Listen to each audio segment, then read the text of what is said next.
All right. All right. Our Dumbass Podcast, episode 3.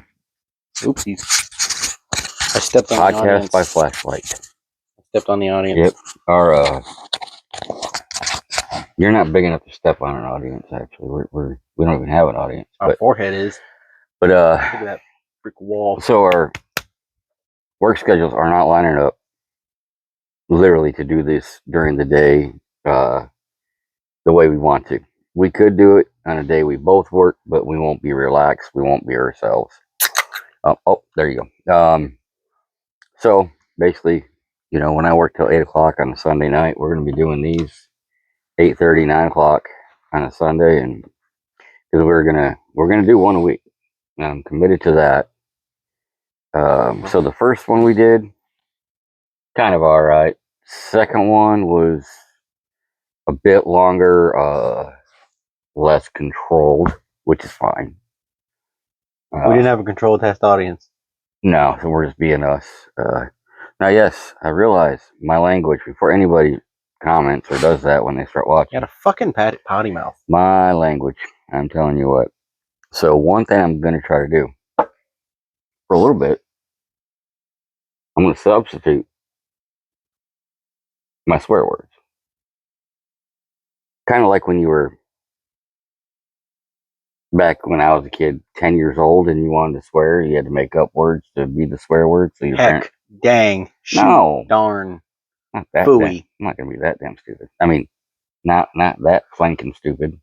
That makes me feel diddly darn. Yeah. Doodah. So. Oh, that is such a. See, we had a good conversation about 3 nights ago, and I said, "Hey, we're gonna try to." And we don't do notes, and y'all could say, "Well, you should." No, we shouldn't. Which conversation? We've had multiple. I don't remember. It was like 3 nights ago, maybe 4. Was it the movie one? No, we can do that one. There was another conversation we had that was buzzer. So okay, he wanted to get a buzzer. I'm kidding. Flanking, Fraggle, rocking, little. Every now and then, I might just decide to derail the conversation into my own thing. He gets a he's buzzer. Gonna hate it. He gets a buzzer. I don't actually have the buzzer yet. I need a buzzer. But he said buzzer. So actually, do it Dumb and Dumber style. Why? It's a buzzer. Fudge. Fraggle fudging. He got me. Sorry about the mic being right there. Podcast you is left yours. it open. You left it open. Podcast is yours. No, the other day we had watched, I'm just going to use it to segue because I made the comment. We watched Jennifer's Body, which was an old horror thriller movie that came out around, I think it was 2006. I think it was 2006. Yeah. Soft horror porn. It was recommended by my girlfriend because she is a very big fan of it. I laugh when he does have one. It just, so many years, it makes me chuckle. This is some cheap white person beer. I will waste it and dump it on I'm just saying. I'm trying not to. It was just, I chuckled. Yeah, and you failed. I chuckled. Anyway, we got talking about it, and it was about, like, the idea of... No, actually, I'm trying to remember bits of the conversation. Okay. May I buzz in and stay on topic?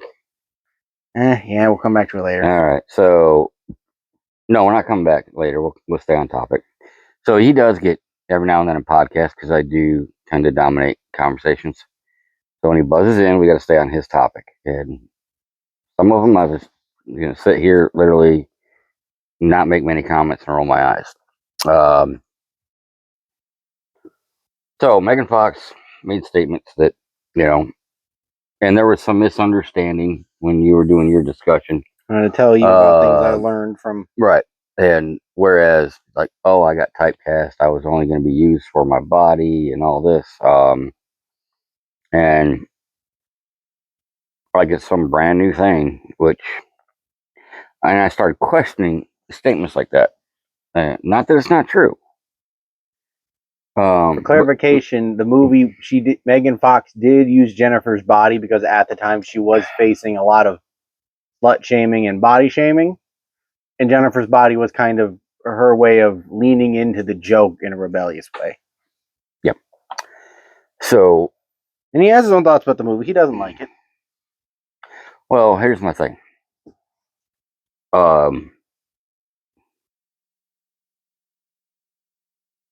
recall, there was only one good person acting in that movie.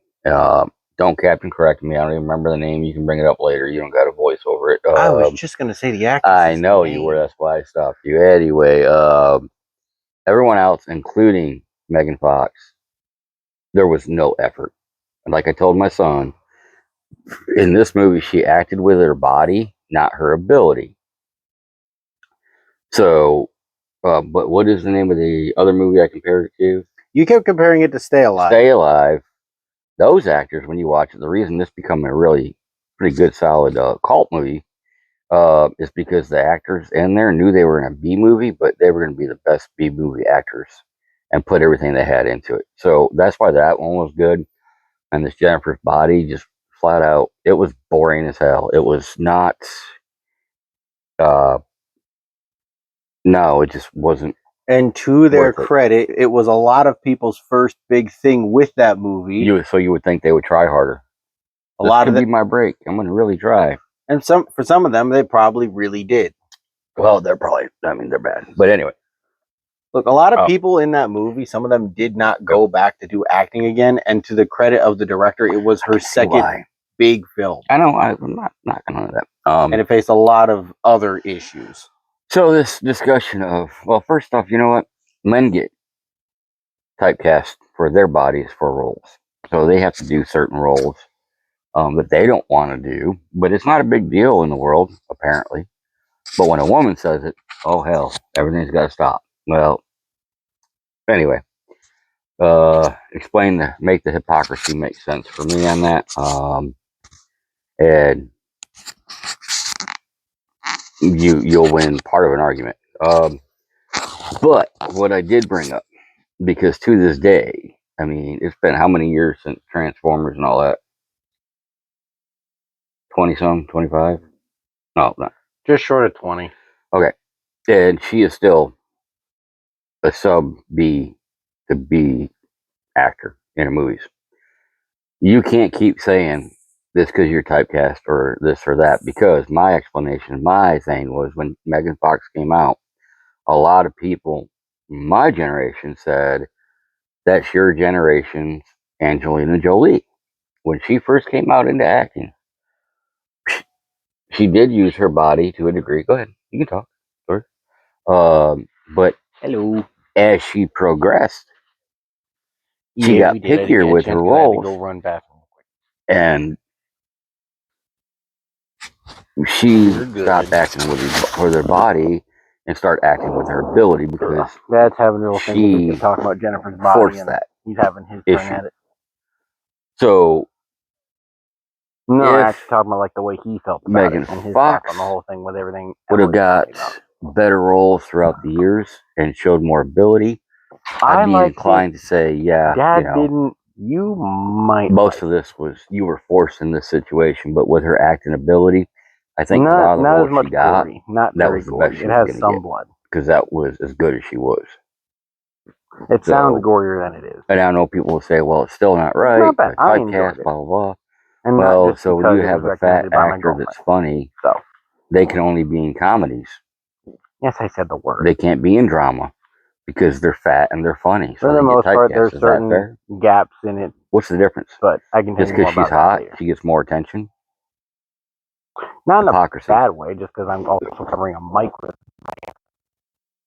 So yeah, he buzzed to take over this conversation, and I think I just had the whole conversation with you.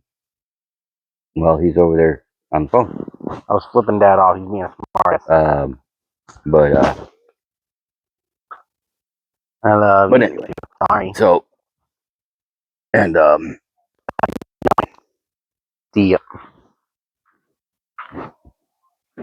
Nope, I think he's coming back. Anyway, yes, I'm coming back. Oh, I've already had the whole conversation. I never stopped.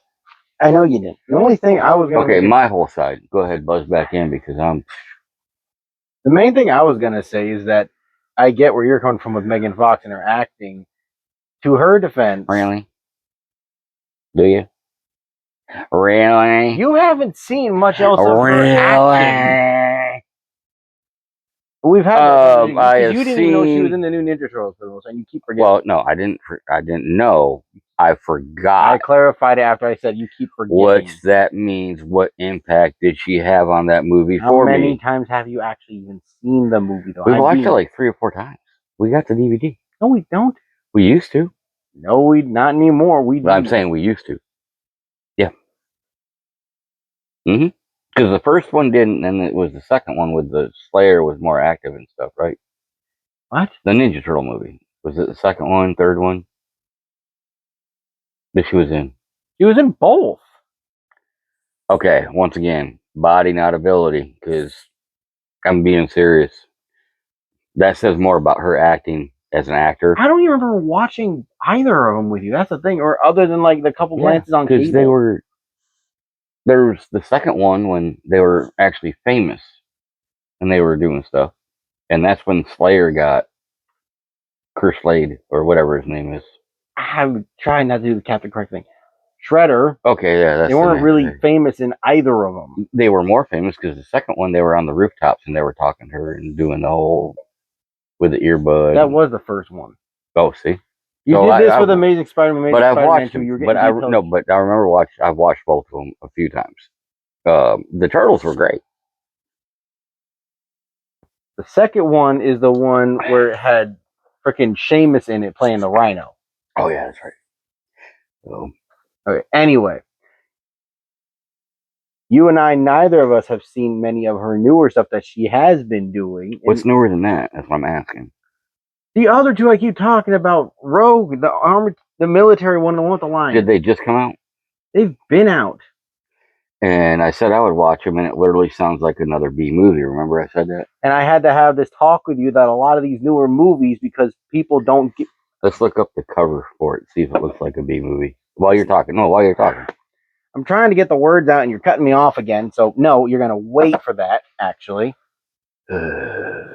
A lot of those newer movies, yes, they don't get the same treatment for the advertising as a lot of the bigger movies, because most studios just don't care. If it isn't a bigger name or it isn't a sequel to something or something already established, it's been getting dumped on streaming. No, you said it right there.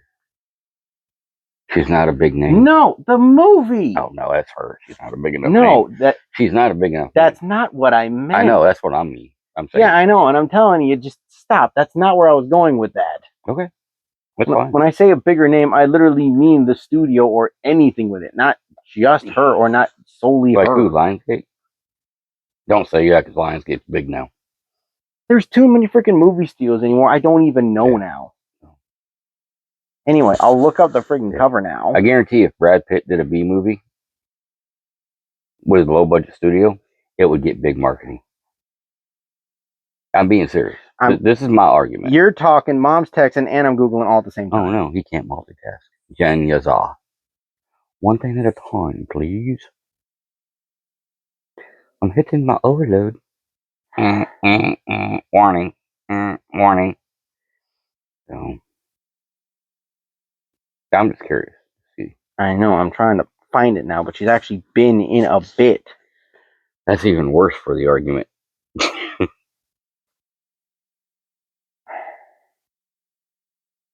There's the Army one. Yeah, I want to see something here. What are you looking for? Because I know you're going to be judgy in the smart-ass way. I'm looking for the name of the studio. Lionsgate. Bottom left. Okay, that still leads back to the other thing I was still trying to say, for the fact that a lot of people... studios... See, that one looks interesting, but I guarantee the one before that, it just sounds like a cheap knockoff of Sharknado. Everything to you is a cheap knockoff. No. The way you talked about, it's this big thing in a jungle, and it's like Anaconda. You know?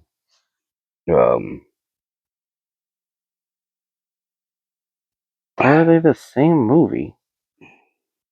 Ooh.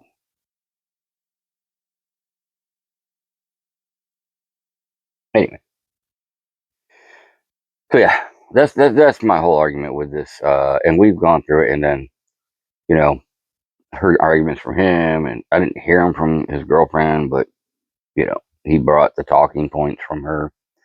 And I don't try to tear people down, but if you come with a discussion. I want to find a way to poke holes in your thought process to see how you defend your points. And there's nothing wrong with that because you're literally trying to push a Because conversation. it forces along a conversation, what opens up opposite views. As long as it's respectful in the end, it doesn't matter how contentious it gets in the middle, because that's the point. That's the meat of the You conversation. can end it how you started. It's fine. The real opinion does not change your opinion of the person. It's just the opinion of that moment's conversation. It's trying to get to the in between when one person's getting constantly cut off to share the opinion. Because you take a long way to get there. I like back roads. Certain flags agree. But yeah, you opened up that for a joke. That's all I'm going to say. You take back roads too. You can't. That wasn't even the joke I was making with that. I say country roads. And I say back roads. Yeah, this time in the current environment. When? Who actually uses that as a term for that? Serious? Yes. Coming through the back road. You've never. No. Wow. You know what? I know you're sheltered because that's not sheltered, but you're not. People call it the back door, not the back road. No, John, that's a part. But you know that tone. I'm telling you, you're wrong. It does. Yes. You could say it does. That's the first. I've heard a lot of people say it. Well, people I talk to. So apparently, it's just like people on the right. Y'all are a little more respectful. Instead of fisted through the back door, drove. Okay, guidelines. Actually, no. I can say fisted. I know what that is. It's not disgusting. That's just what happens. I mean, that's like the donkey shows in Mexico. It is what it is. But anyway, it's just like, instead of saying that, like, he drove his truck on the back road, if you know what I mean.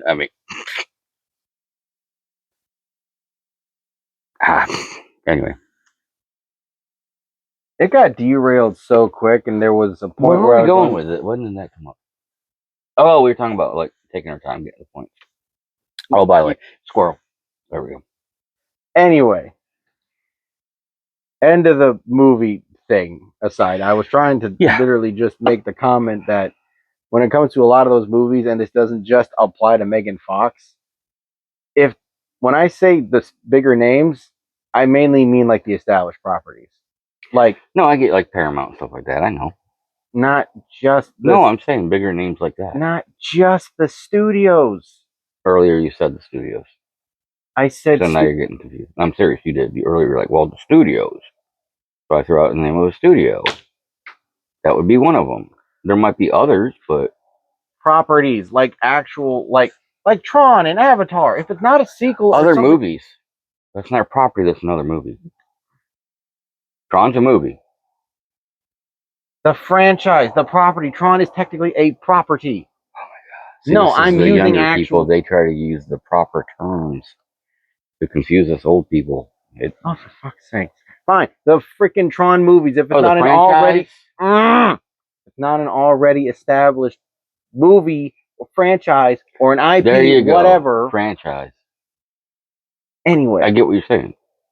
But it doesn't matter the studio then, because it comes down to the bigger names, like what you were saying. Yes, Paramount. See, and I think Lionsgate has dropped. Oh no, they've come up with a lot of good movies. They were shitty in the beginning. They actually are one of the bigger producers of movies right now. You can check the data, but they are. They've gotten a really strong foothold now in movies. Now, like 10 years ago, 15 years ago, they were the ones doing just B movies. But they have turned into, they are one of the major players for movies. So, but see, now, this is where it gets heated, not just with him, but anyone that wants to support anybody that says anything without really looking at the actual facts on some stuff sometimes, i.e. the person. All right? Not the roles, the person. Um, when movies started going to streaming, never heard Angelina Jolie, Brad Pitt. Um, yep, there goes my brain.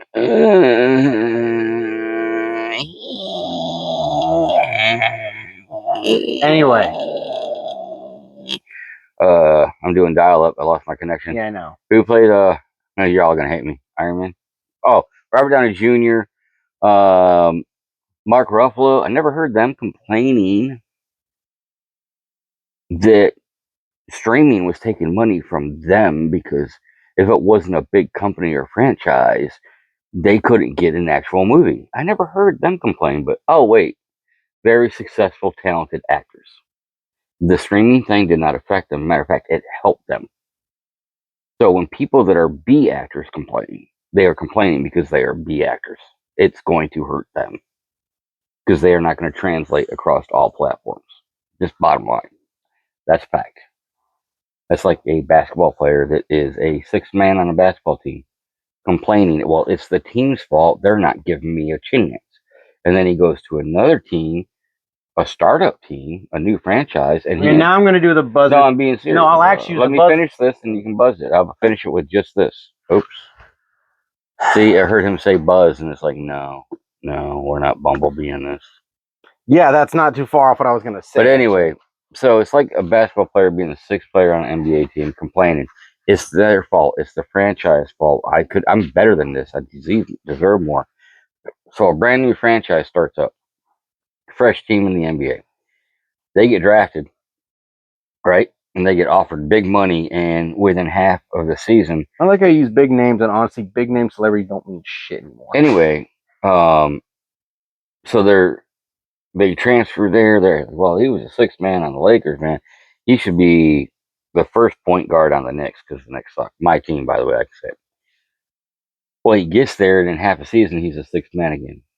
Well, wait, you're in another big market. You said that's all you needed. Well, yeah, no, it's the team again. It's not my ability. I'm better than this. They just won't let me play and give me the chance. That's what when I see stuff like that, that's what I compare it to. When people that complain the most look at 9 times out of 10, it's something to do with them, not everyone around them. You know what I mean? Now, this is about your argument, not her now. I'm saying the argument that y'all were making. I wasn't. Emily's argument about the whole typecast and all that. And then she leaned into it, and I'm like, okay, she can't complain. But I don't think streaming has anything to do with it affecting what I do and not know about her in the movies. I wasn't just talking. What? The streaming. Okay. Yeah, you said it all. It started hurting them. If it wasn't a big name, it would go Streaming straight wasn't to streaming. directly about her at that point. You brought her up. That's why. You start generalizing. No, you keep cutting me off, so I keep losing track of my shit. Okay. When I make the argument about the friggin' thing, yes, in one way I'm acknowledging Megan Fox in that. At the same time, I'm mainly acknowledging the fact that they don't care. The studios also just will not pay attention, even if it's a higher name profile actor. Because a lot of those bigger name actors have movies. Right. Sylvester Stallone has gone into B movie territory. I know, but what I'm saying is, if they go into streaming, they're not complaining. They don't need the big studio to help them be famous or keep their status as a good actor. They can go into those B movie streams. It doesn't affect them. So if it don't affect them, why does it affect others that complain about streaming? Because they're not as good as actors. They're not going to have that name recognition. They're not going to get as much money. It has nothing to do with streaming taking over the business, in my mind. It has to do with less talented actors being pissed because now they can get a movie, but if it's not by a Paramount or Lionsgate, they're not going to get the big publicity and, God dang, my brain, dude, marketing that they would if it was a big name going to the screen. So they lose money. It's my opinion. No. And you can disagree, and I'm not going to give you shit about it. It's just that's what I see. My brain's also, I'm trying to keep track of my thoughts Mm. because I got like 5 different thoughts all going at the same time. And we still don't script. Thought 1, go. Just trying to even figure out which one is supposed to be thought 1. Thought 1, this is it, go. Pick one. Doesn't matter. The marketing thing, when I was Mhm. talking about that, it's not just the actors who are suffering that. You can have a higher profile, low profile, B actor, whatever actor Yeah. in it. A lot of those newer actors have fallen into B movie territory regardless, and it's not just them. And when I say like, oh, streaming affects everybody, Mhm. it doesn't just affect the actors, it affects the directors, it affects Yeah. all the people, and it's because to a lot of companies, if you are not an already established name, an already established studio, or an already established director, it was a completely Mhm. different conversation that got shafted into this because of the way my brain was thinking. Right. So when it comes to Megan Fox and a lot of established actors, Mhm. regardless if they're A tier or B tier, Or C whatever. or D, right. No, I'm not even getting into the other letters. Screw the other letters. Well, yeah, actually, with actors, you're right. It's A and B. Because then you got subclasses of B. Low B, high B, blah, blah, blah. Right. Either way. Mhm. So even if, so it's not always on Megan Fox and her acting ability. It can literally be any director where even if she is still established, regardless of your opinion on that, she is Yeah. still established. And you made your comment about like, oh, I will you not guys, say your opinion's wrong at all. no, I know. Yeah, no. That is my opinion. No, right? I know, and I'm Yeah. saying regardless of your opinion, Yeah, it's your I agree. opinion. I agree. You said you guys, your generation used to call her the up and coming Angelina Jolie. For a lot of my generation, she is that, and she is. But she didn't translate into For what you Angelina, guys. what Angelina, For you no, guys. what Angelina Jolie became as far as movie wise, movie title wise, money wise, as how talented she became money wise, and would get paid for the bigger roles, and she could choose to take lower roles. That never translated with Megan Fox. That's what I'm saying. I'm going on status, not This anything is else. not a knock. I don't hear anything about Angelina Jolie anymore. I really don't. She's kind of semi-retired now. She doesn't need to act. She does other stuff. I mean, Anyway, the point yeah. I'm trying to get to is the fact that for my generation, she Mhm. already is that. Even if she's not as bigger name studio blockbusters, that B movie status, if you don't like her acting, that means that's on you. Mhm. And she has at least become my generation's That's Angelina fine. Jolie. Permission to make an analogy. I'm stealing this from the 5 on Fox. Permission to make an analogy. Hey, go for it. Say permission granted. This is what they do. No, just go for it. This is the way I'm gonna describe it. When you say it affects everybody, I get what you're saying, especially up and comers, right? I'm gonna translate the sports.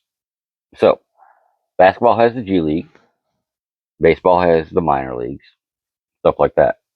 Um, Football has practice squad. NFL, they have people on the practice squad. They'll never see an NFL game. The only thing you said that I actually understood, because I think I was the practice squad. Okay, but you started to. So Yeah, I'm talking professionals. So this is what happens. You have two types of people that come up through those unknown, obscure leagues, right? They stay steady, they get better, they keep playing, they get recognized, right? They get called up, they show their value, and then they get the big contract. Okay? That's separating yourself from everybody else in that big old pool down there. Okay? Then you got the people that get called up for someone getting injured. Hey, we're going to give you a shot. We have a spot, or like we have a movie. We want you to direct it. We want you to act it. We've heard a little bit about you. Want to give you a chance. They show up, and the team realizes, okay, you're good, but you're just not good enough. You can have a career in these lower leagues. You won't make as much money, but we're giving you a chance to separate yourself. And if they can't, once again, that falls on the person in any life, like you at work. If you just showed up, did your job, didn't stand out or anything, you wouldn't be getting extra responsibility. You'd just be a good employee, right? Yeah. That would be your fault, not the company's. Yours. You did not distinguish yourself. You're doing the opposite. You're starting to distinguish yourself separate from the people you work with. You're getting more responsibility. You're getting rewarded for it. So when people say, well, it's the streaming's fault, it's this fault, my basic human opinion is no. It's your fault for accepting that and making that your reason to not get the bigger opportunities. Now, me, I am very straightforward, closed-minded about stuff like that. I don't You do get look tunnel vision on a lot of topics. because it's true in life. Yeah. It is. If you Mhm. don't distinguish yourself, you can't get mad because you don't stand out. If you do your best, like I've always told you, if you do your best at something, and in the end it doesn't work out, you should hold your head high because you gave it everything you got. Don't walk around complaining about it. You just weren't good enough. But it's okay. You gave everything you got. People nowadays are so sucked into, well, I should still be given a chance. No, if you're not good enough, you're not good enough. To be fair, with the Megan Fox in the comments that she did make in the past about things, that was Yeah. back then. Yeah. Oh, I don't know about now. No, that's what I was gonna say. Yeah, Like a yeah. lot of that now, there really is, to my knowledge, no comments. She does she makes she takes on the movie roles that benefit her, not always financially, just she is doing the Personally. roles for her. No, and see, that is respectable. That I can respect. As far as her and Michael Bay, I will honestly say that I think more of that also came less from just her being sexualized on scenes by Michael Bay. Which she was, don't get me wrong. I think part of it was also just Michael Bay's general attitude and just him as a person. Yep. And when it came to her being in the Ninja Turtles, that's when she finally stepped in and was like, hey, you're not going to do this shit with me anymore. Yeah. We're going to do this the right way, because she had more say and kept Michael Bay on a tighter leash. Right. And see, the hard part for me was it just didn't stand out. Now, that cover you showed me, it looks like even the poster, there's effort into making it look like a good movie. I'd be willing to watch it and see. That could change my mind. So, see, in the middle of these, sometimes you get a serious talk about life and, you know, excuses versus reason. And when I get to the points where I agree with them and say, I don't know, it's just my opinion, and I don't get upset with that, here's the reason. Here's a little line I like to use for people. In life alone. Oh, yeah, that was a movie of hers I wanted to watch. In life alone, ignorance is not an excuse for anger. If you are ignorant of your own lack of ability and you're not willing to hear an opinion, you don't have a right to get mad about not being good enough. That's literally on you. Sorry, I was reminded of another thriller movie she was in that I did not hear anything bad about. It was, let me go back. It was called Till Death. Let's see. I've heard of that.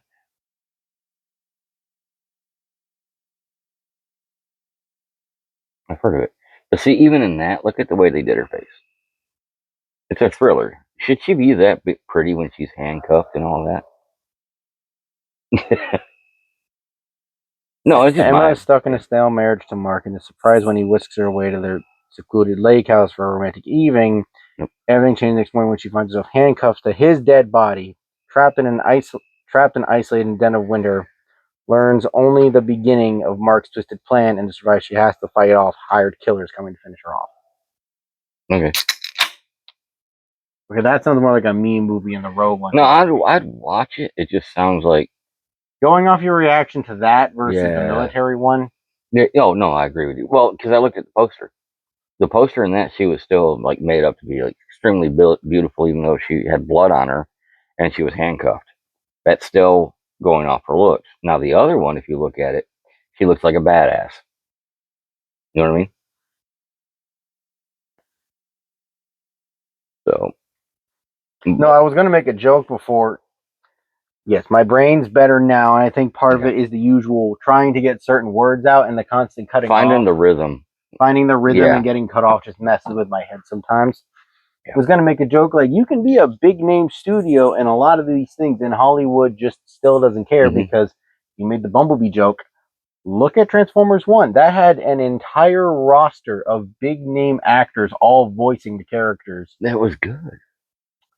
And yet Paramount didn't care. They didn't care about the director, and they flat out said that we are not going to make any other animated Transformers films. And Transformers 1 will never get a sequel. Wait, you're talking about the movie or the cartoon? This is where we have a big thing. I know anime, I still call them cartoons. So when he knows the difference between a lot of stuff. But the thing is, when he brings these up, if he doesn't preface it as a movie or anime, and he's like, well, no, it is a movie. It is an animated movie. Okay, it's a cartoon. No, it's... This is why I will be the captain corrector on this one thing. Cartoon is a show. It is a show. You can call it an anime. They made movies with Scooby-Doo. It was still a cartoon. That's still an animated movie. Nah, it's still an animated movie. Toy Story was a cartoon. It's an animated movie. Yeah, it was just a fancy cartoon. It's an animated... Frozen's an animated movie. Fancy cartoon. Friggin' Sausage Party is an animated movie. Fancy, dirty cartoon. Who Framed Roger Rabbit is technically... Oh, Jessica Rabbit. Actually, yeah, Space Jam and Who Framed Roger Rabbit are both technically partially animated. I know, I just call them cartoons. I know, you... Part of it's just to be a smart ass. That, and this is... I grew up difference between cartoons and movies. But no. Like when G.I. Joe, the cartoon, made a movie, it was a cartoon. Except for the real Slaughter in it. Mm-hmm. So, but yeah, no. But no, that was the big thing with Transformers 1, because yes, it was animated. Right. But it had Chris Hemsworth, Scarlett Johansson, it had Steve Buscemi, it had an incredibly high-profile cast of actors. Well, that's just Paramount being stupid. They missed the boat. Oh, absolutely. And people make mistakes. No, yeah, production companies make big mistakes. Transformers 1 went through what Jennifer's Body did as far as the marketing, and the only thing that saved it was that one guy on Twitter, Transformers 1 guy, who went on to... He literally went into every single post on Twitter. Talk to them, not me. When I'm doing this, don't pay attention to me do it. He went on every single post on Twitter. All of them. Did not matter who. Trump, politics, music, whatever. He was constantly saying, go watch the movie. Go watch it. Go see Transformers. Well, that's why they didn't, because Trump said it. I know the joke you're making. I know. Oh, everyone out there does. But this guy went on to every single post possible on Twitter.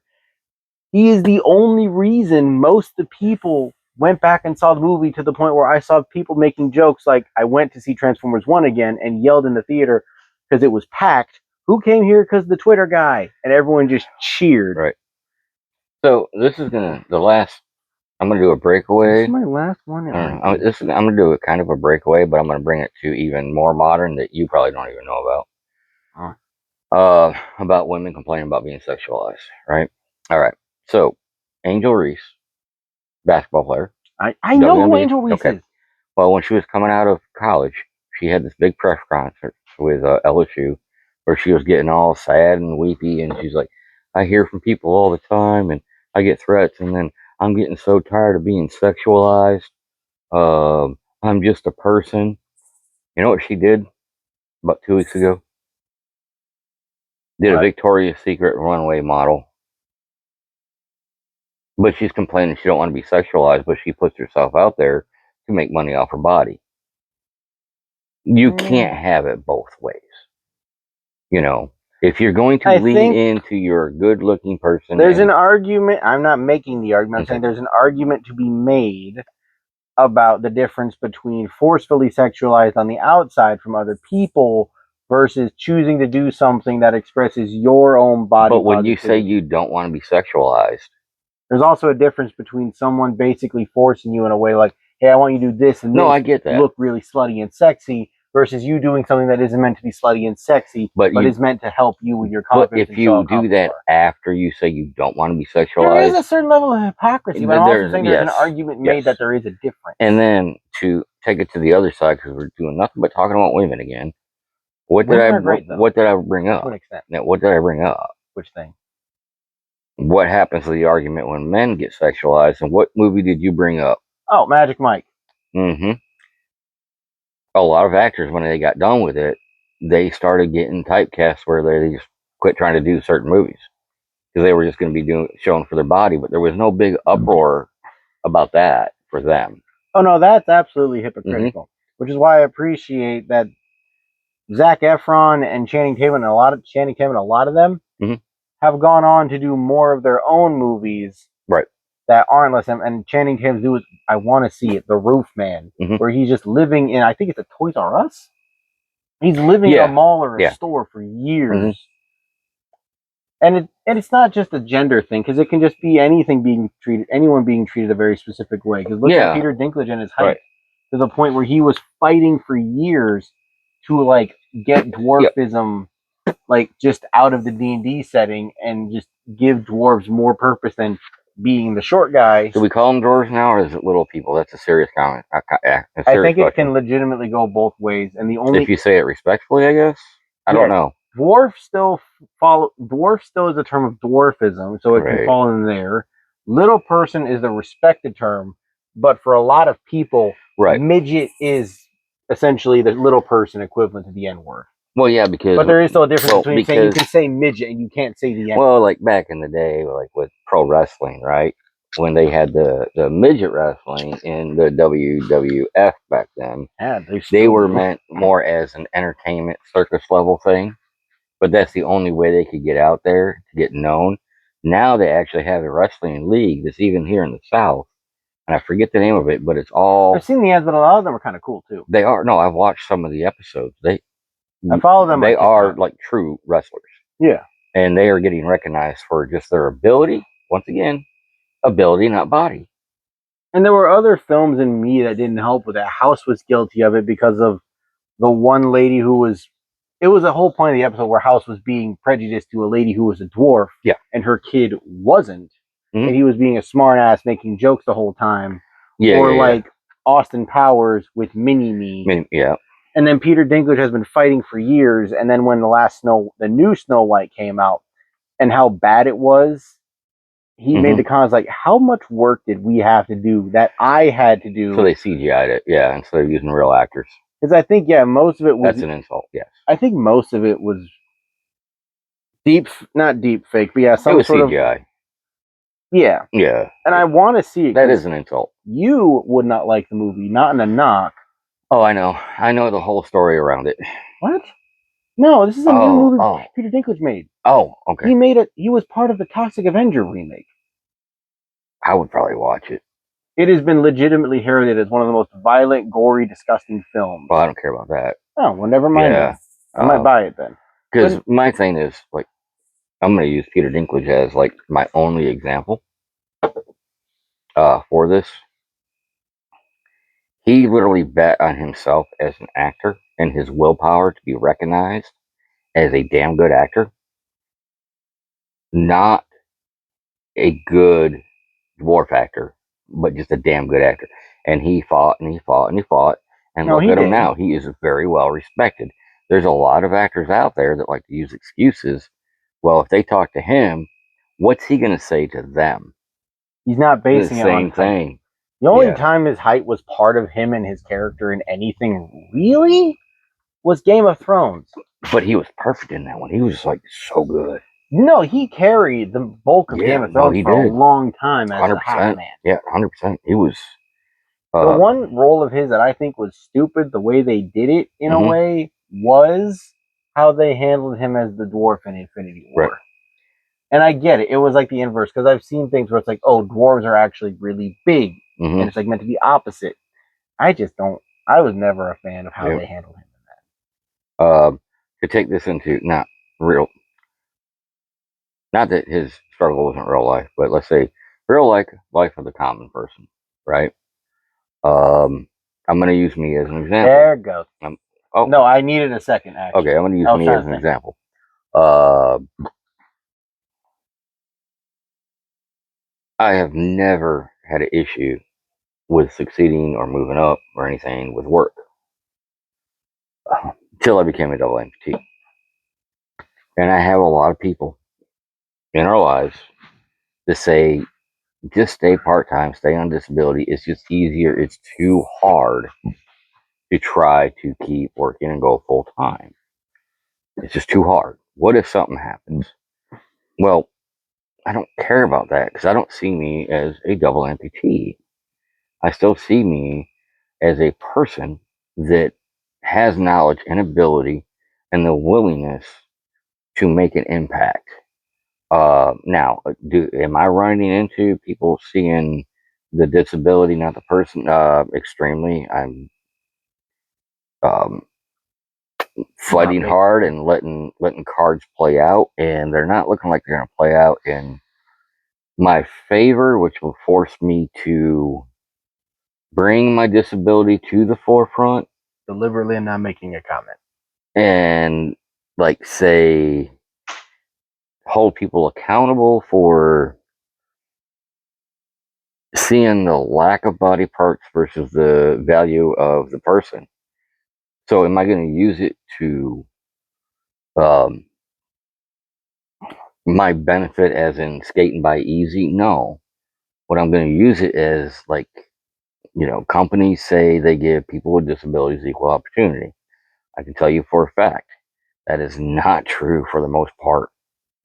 Um, and I've heard, well, maybe they're afraid to talk to you or let you go full time. They're afraid of what might happen. That's no excuse. See, my thing in life is I'm not afraid to fail. I'm afraid to not try. And when people don't even give you the chance to try, that does make me mad. And it will make me very pushy on it and say, you know what? Give me the chance. And if you find a reason to fire me, even if it's not a valid reason, that's on you. But give me a chance to prove you wrong on your opinion. And when you don't even give someone a chance to try, Right. let alone to prove you wrong. But excuse me. So yeah, no, that's so all this talk, basically we're talking about um, how you're perceived and whether you allow that perception to rule your pathway in life versus changing that perception through force of will to prove everybody wrong. Uh, and this really did stem from the Jennifer's Body movie. This has been a conversation now for about a month that we've been having. Um, and it's hard for me to just knuckle under and say, "Yeah, you're right. She should have had this opportunity. She should have had that. She didn't get And I'm treated not fair." expecting you to say No, that. no, not you No, personally. I know. Okay, but I won't do that because my situation, that's the easiest route for me to take. Saying, "Well, I'm labeled this, so I'll just be happy working part time, I guess, and take whatever crumbs I get." Um, that to me would be failing you as a father to say it's okay to give up eventually and just accept your lot and take what you can get.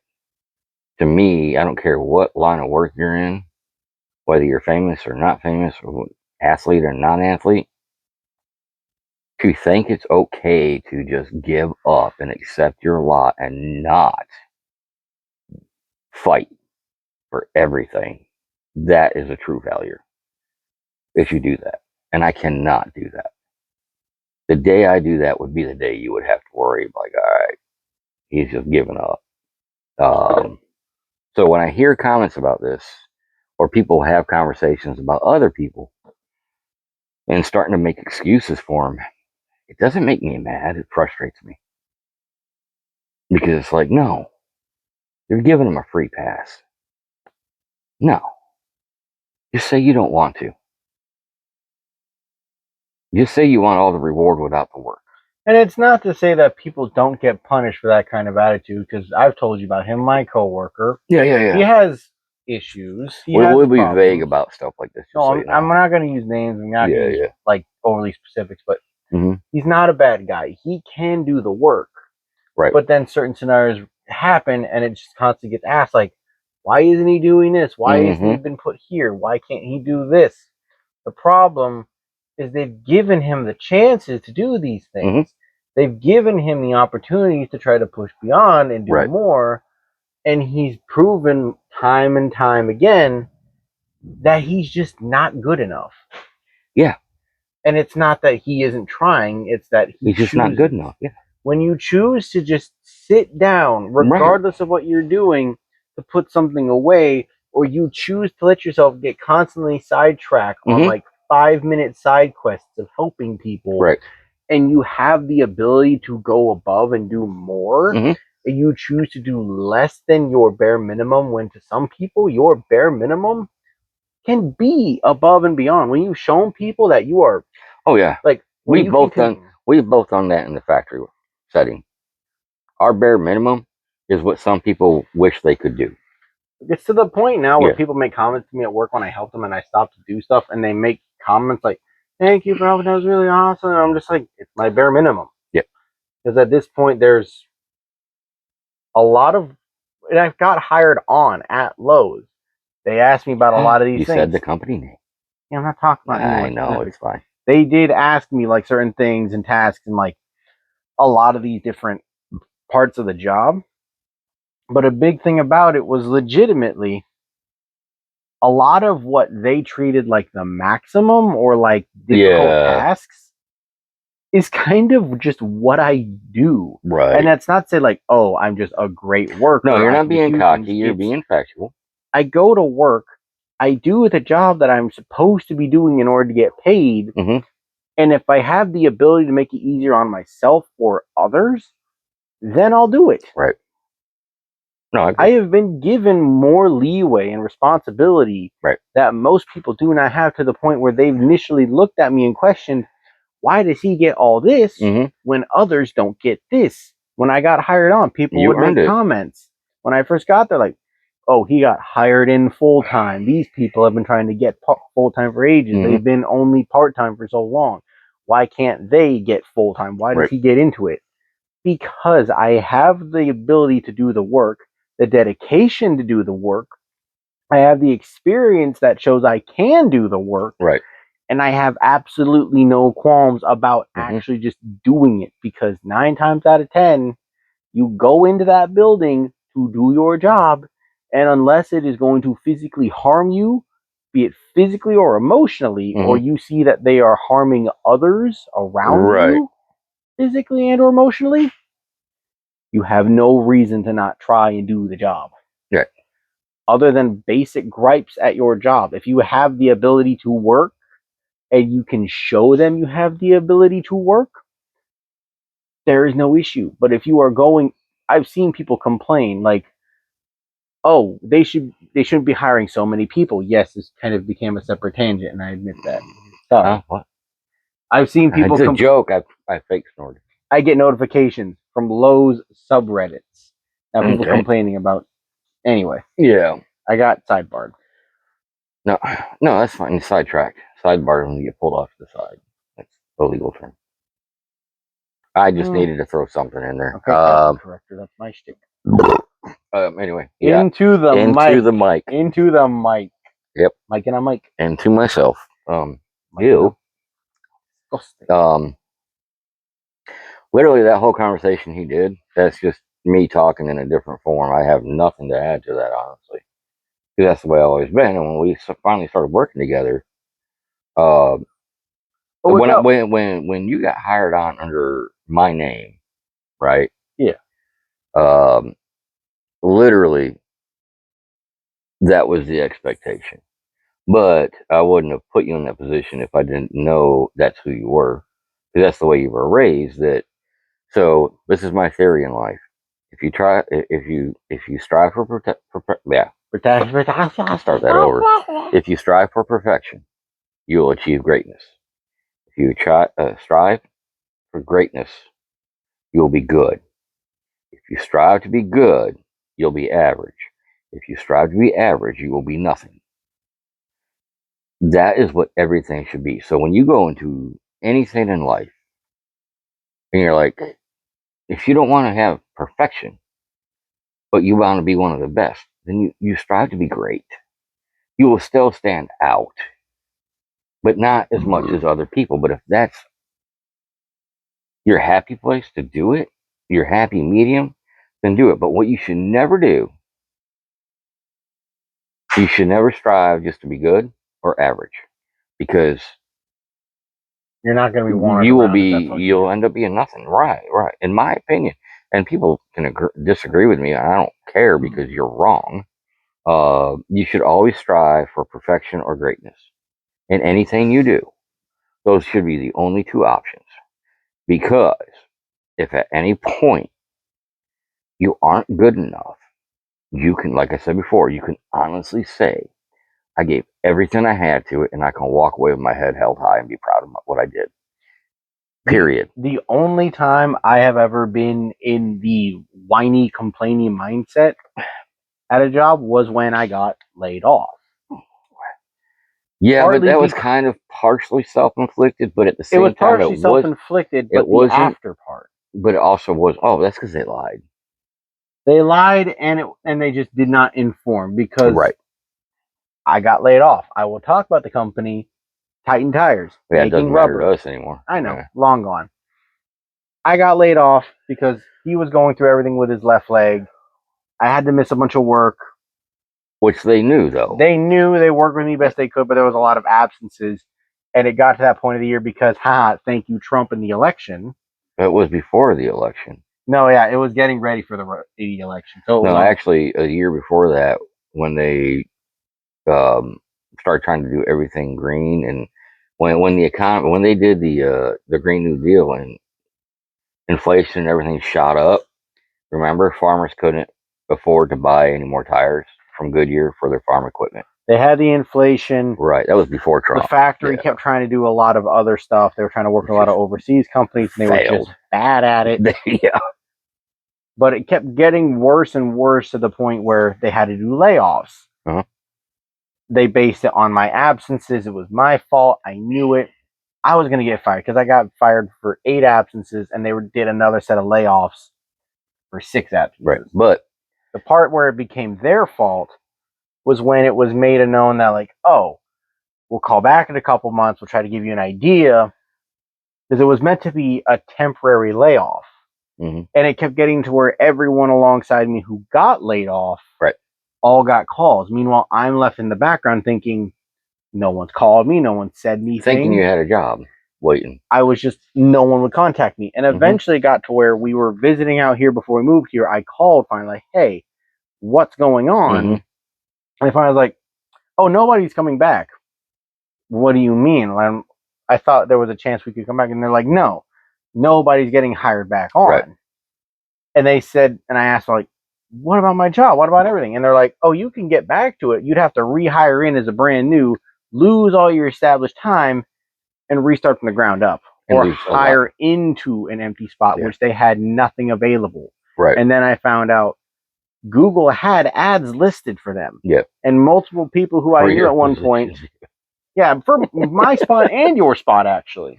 Yeah, I'm going to get to me in a minute to show everybody, because so when you got laid off and you told me why.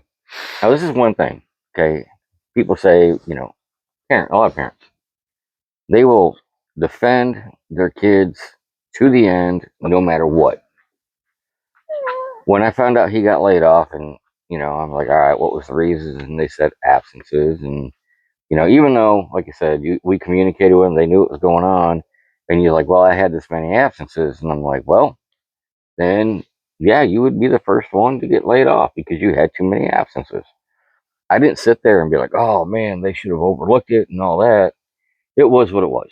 And you had the absences, so I didn't sit there and, like, cover you and try to make you feel like, oh, it's not your fault. No, we made decisions. You made decisions, like, for appointments and stuff like that.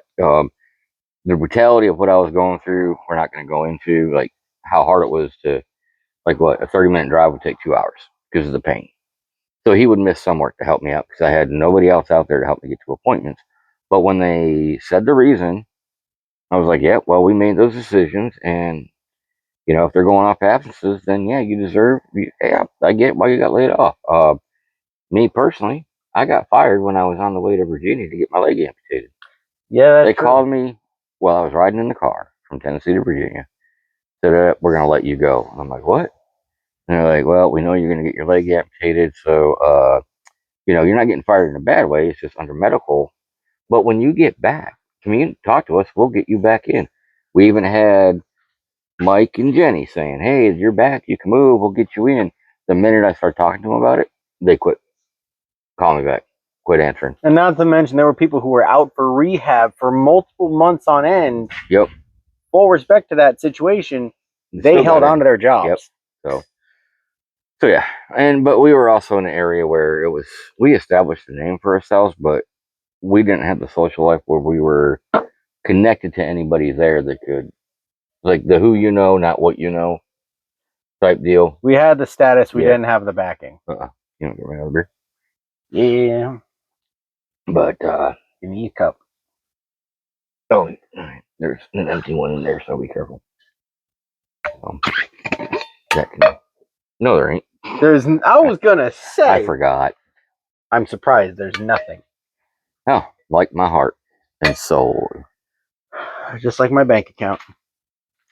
You have more than I. I have $50. Well, way more than me. Look at that. So yeah, this is our more subdued version of a podcast. And hello, animals. Hello, Klaus. We're gonna keep doing these. So. Silly boy. Silly rabbit tricks are for and part of it is like years down the road when the time comes that I know y'all are actually listening to them have serious I'm no longer here or conversations. How about the old pirate? Like some of these conversations where I don't give like advice cereal. and we talk and you taste like rocks or he it may tastes have like a sludge. bad day or wonder what would Dad say. I'm trying to find that perfect middle ground. Diary of us just talking. But that shit and is still, annoying. As all even without me here, he really can still is. get I don't advice like from it. his dad.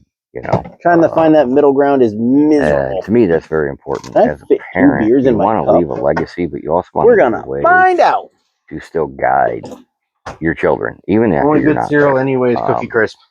I think that's the most important as a parent. Dang, it's like just too tall. Even when you're not there, you can be there.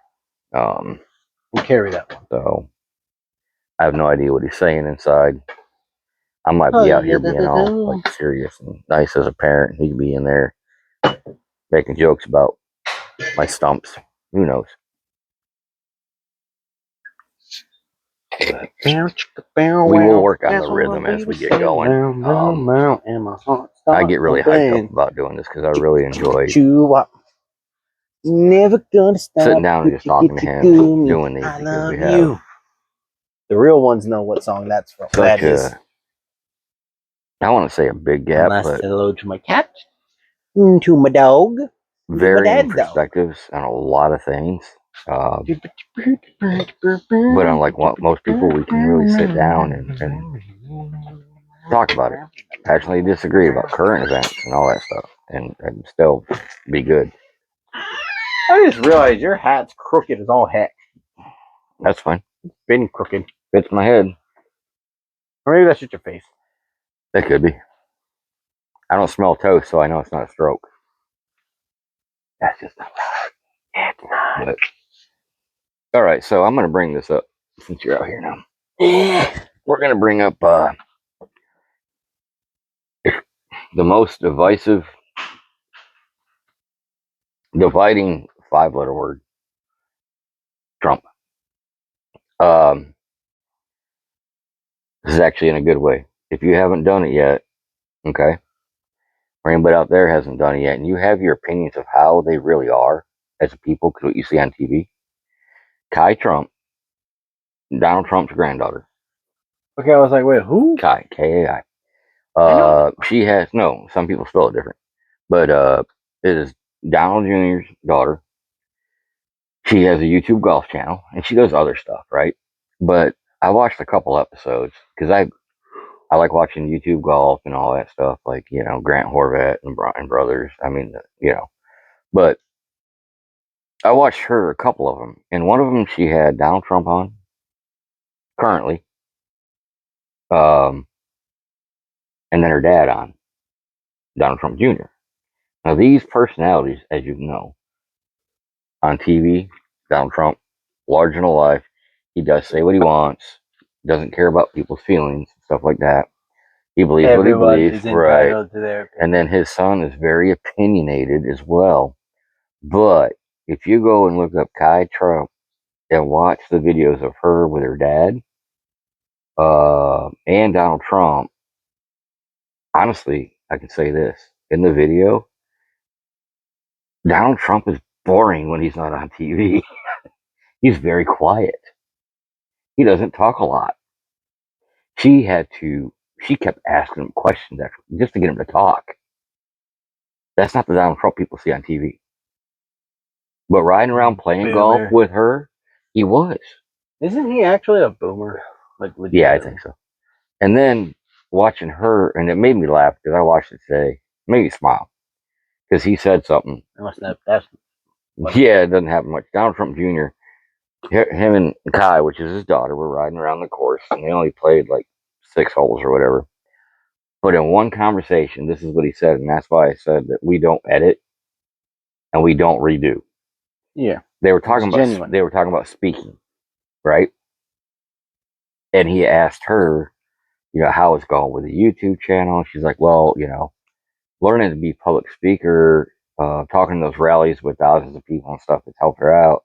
And she's like, she has realized that even if you're doing a YouTube channel and you start messing up, you just keep going. Hey, you just You don't commit to stop it. and try again because it's always worse. And then her dad said, you're right, and she's like, you've always told me 9 times out of 10, your first take is the right take. You don't try to fix it. And he's The like, first take's usually the and genuine one. he actually looked at her and he's like, well, right now, what we're doing in this golf cart, it's natural. It's genuine. It's genuine. He's genuine. So when you and I talked about doing this, and I said in the first one that, or the second one, we're not going to script it. We're not going to redo anything. We're going to do these and post them without listening to them because it's just genuine. It's you and I talking. And if we squirrel and go on tangents and off the rails, yeah, and go extra long and all this, then we do. We do. And if it's like a normal, calm conversation like right now, then that's what it is. We don't know what they're going to get because we don't know what we're going to do. And I think that's one of the biggest issues is when people try to do stuff and they try to go back and fix it and make it better for video, you can tell it's fake. There's no way people can say that you and I have edited out conversations or our first one wasn't really our first one or our second one wasn't really our second one. It's very easy to tell when certain things are scripted and certain things are just natural. Yep. Like, I'll watch videos of people doing gaming streams. And you think, and sometimes they'll make comments like, yeah, it sounds a little scripted. Right. But then they have moments where it's just so unapologetically stupid. Right. That you can't fake it. Yeah. And it's a thing that happened and nobody was expecting it. So Donald Trump, the king of trolls, right? The king of trolling. So yesterday they had the No Kings rallies. Yeah, it's the left side stuff where they were protesting no kings, and they're going against Trump. No kings. Oh, okay, I get it now. So you know what he did? He took to Twitter or Truth Social, one of them. And I'm paraphrasing what he posted. I want to thank everybody for their hard work yesterday at all these No Kings rally. It was amazing. You're doing a job. I woke up today and there was no king in my place. I am still your president. Please keep up the good work. I read that and I'm like, dude, that is the best comeback. I hate that because he's giving all the people on the left credit for keeping him president. You know how many people that's going to piss off. And I'm like, dude, and they're going to take it so serious. But I'm like, dude, that is literally just a troll. We are making fun of you. You can't thank us for doing this. We didn't do it to keep you in office. Well, you didn't want kings, and he's not a king. So I thought it was funny. You're the president we wanted. But Let's see. He's playing a game over here. I was Literally. clearing one little No, thing. he's playing a freaking game while we're. This is how boring tonight's is. He's Dragon Veil for the real he's playing a game while we're talking. This is how This is how natural it is. this is how blah the conversation is tonight. It's a good conversation, but there's no passion. We're both really reserved doing this. It's weird, but it happens. We're gonna spice it up. I'm gonna say a slur. Right. Oh, flinging, Flanders, stop it. I don't think I really Not gonna say what you think I'm gonna say. I don't think I really scored on this one. Not really. We're not gonna watch it back. We're just gonna post it. I already made the thumbnail, and it's gonna be extra creative. Oh, okay. See, I just put a 3 over the 2. we are literally. Yeah, he is like. I have a joke with He is a very lazy editor. Keep in mind, I can legitimately put good effort, and people look at me surprised, like, you do all this that way. It's like, I don't have an editing software. I don't use Photoshop.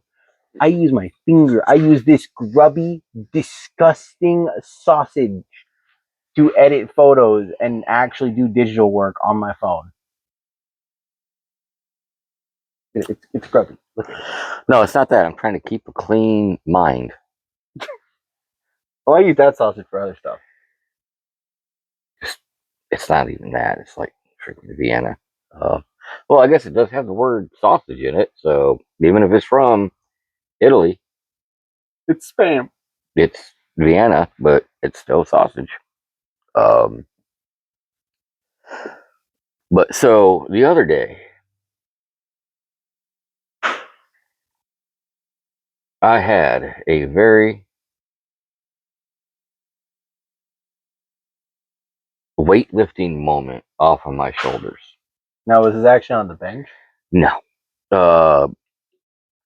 Still have a lot of people like, why aren't you trying to meet people? Blah, blah, blah, right? And then I see some current relationships around me. And I'm like, they are, and it's some family and whatnot. They are the best example of why I'm enjoying being single. Because when I see some of the drama involved in a relationship, now that I've been out of one for so many years, I'm like, oh my gosh, I was a part of that mix. You know, To be fair, you and Mom with drama and nearly as bad. Sometimes. oh no, we weren't. No, I'm not saying that. We weren't bad at all. There was subtle drama, subtle jabs, nothing like. I think I remember who explicitly you're talking about. Yeah, but and I'm like, God, no, not just that, but yeah, I was like, I don't remember who you were talking about. yeah, but yeah, I watched that and I'm like, you know, the hardest part about being an older person and then being single while you're older, and you think about maybe trying to meet somebody, but you're on your own so long away from that, then you see couples and just the small things, the small dramas. You realize you don't have the energy for that. Period. It's not worth the drama. Now, don't get me wrong, there are parts and times, and it's like, yeah, it'd be nice. But I am not anti-relationship, but at the same time, I mean, you're young, you have energy for that stuff. But I try. well, you're a drama queen sometimes, so Make a better girlfriend than do a boyfriend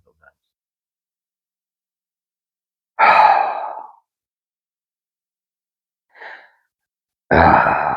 You can't even disagree with it. Just don't even try. I respect you for even thinking about trying. I have a lot of respect for you. And now it's just sad. I got nothing. I saw smoke coming out of your ears. Got nothing. The gears were grinding. There So was no oil. actually, see, you would be. I would make a good man. No, you'd be. No, you're going to be a great provider. Um, you're going to be a great rock in a relationship, right? Great rock. Yeah. But you're going to be that. But at the same time, this is not a knock, just anyone listening. Some of the less masculine qualities you have is going to be a even bigger impact than the masculine qualities you have in a relationship. I think I know what you mean. So you're kind of right. Like if she has a bad day and she's tired and hurting, you'll be the husband or boyfriend or whatever. You'll be like, it's okay. Hey, let me cook dinner. I got this. Let me clean this up. You relax. You will take the time to be the caretaker. You'll reverse those roles without an issue. And so yeah, in a way you are correct, but sometimes the way you say it, and even though I joke with you about it, sometimes the way you say it's like, all right, that's a little too harsh.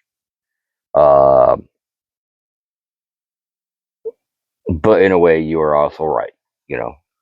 In ways. Like no one can really even question it too much. Honestly. No. You are like where I've been accused of being an emotionless person. When it comes to moments where being tender or quiet or kind or having that hug and all that stuff is there, right? Yeah. Which you can do. I am not afraid to say that I am the worst person in those moments because I don't deal with that. I am not the type that's going to sit there and cry with you and hug. I won't. I might pat you on the back. You might give me some reassurance. Not you, No, I'm talking about even with a female. Like if I was in a relationship, and your mom can attest to this. This is one thing she said that she is 100% right on. I will not even deny it. When it comes to those emotional moments, I can give you a hug for about 10 seconds. And then I sit back and try to pat you on the back. I don't know how to deal with it. And I'm not good at that. Now I'm good at sitting down and talking, trying to help calm you down and discuss stuff. But anything that's like the physical part or the emotional part, I suck at. I think I get what you're doing. Yeah, I am the worst person for that. Try. Ish. Occasionally. I've tried, but I completely fail. And I didn't say it was a successful try. Yeah. And so you, on the other hand, are the complete opposite. You're perceptive of emotion, not expressive. Oh, wow. Look at you being smart. That is like, ladies and gentlemen. Am I wrong? No, that's the perfect. I've never thought of it that way. Look at, he got me on something. He taught me something new. You can perceive emotion and you're fully capable of understanding it. But when it comes to actually expressing it or reciprocating it. Yeah, expressing and reciprocating. No, not happening. I try, but no, it's just no, not gonna. Would you believe if I said I completely pulled that out of my ass? No, because it sounded like you were like momentarily extremely intelligent and like knew a actual term. I really did just kind of pull that out of nowhere because it made sense. I'm being dead serious. That was one of those few thoughts where I thought about it. I was like, you know what? My brain has a thought and it makes sense enough to me, so I'm gonna share it. Accidentally intelligent. That's pretty good. I had a big weird moment. Oh, hey, we need to do something. I need you to run inside real quick. Go into my. You said talk about pulling out of your ass. Go into my brown table bowl. And grabbing what I'm doing? Yeah, bring out the top 2 things that are on there. You could have just said, I can't. No, just go get them and bring them out. I'm not going to say it. I know what you're doing. I want you to go grab them. I'm going to shamelessly do this. And see, I came back and I'm like, See, this is a good thing for you guys. Shameless plug I am moment. like half out of the shot, which is good for y'all that like expect beauty. Because luckily it's dark and I got the light shining in me, so I couldn't see. Wait, it. you're not even wearing glasses either. No, no.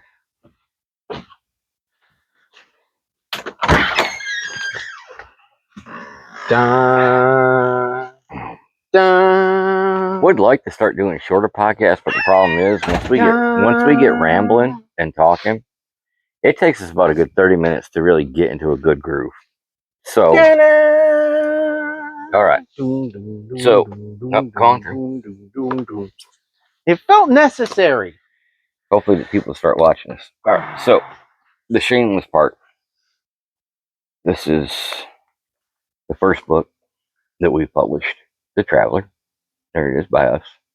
All right, book 1. Go on to Amazon and Amazon, etc. Barnes and Noble. Yep. You can order it.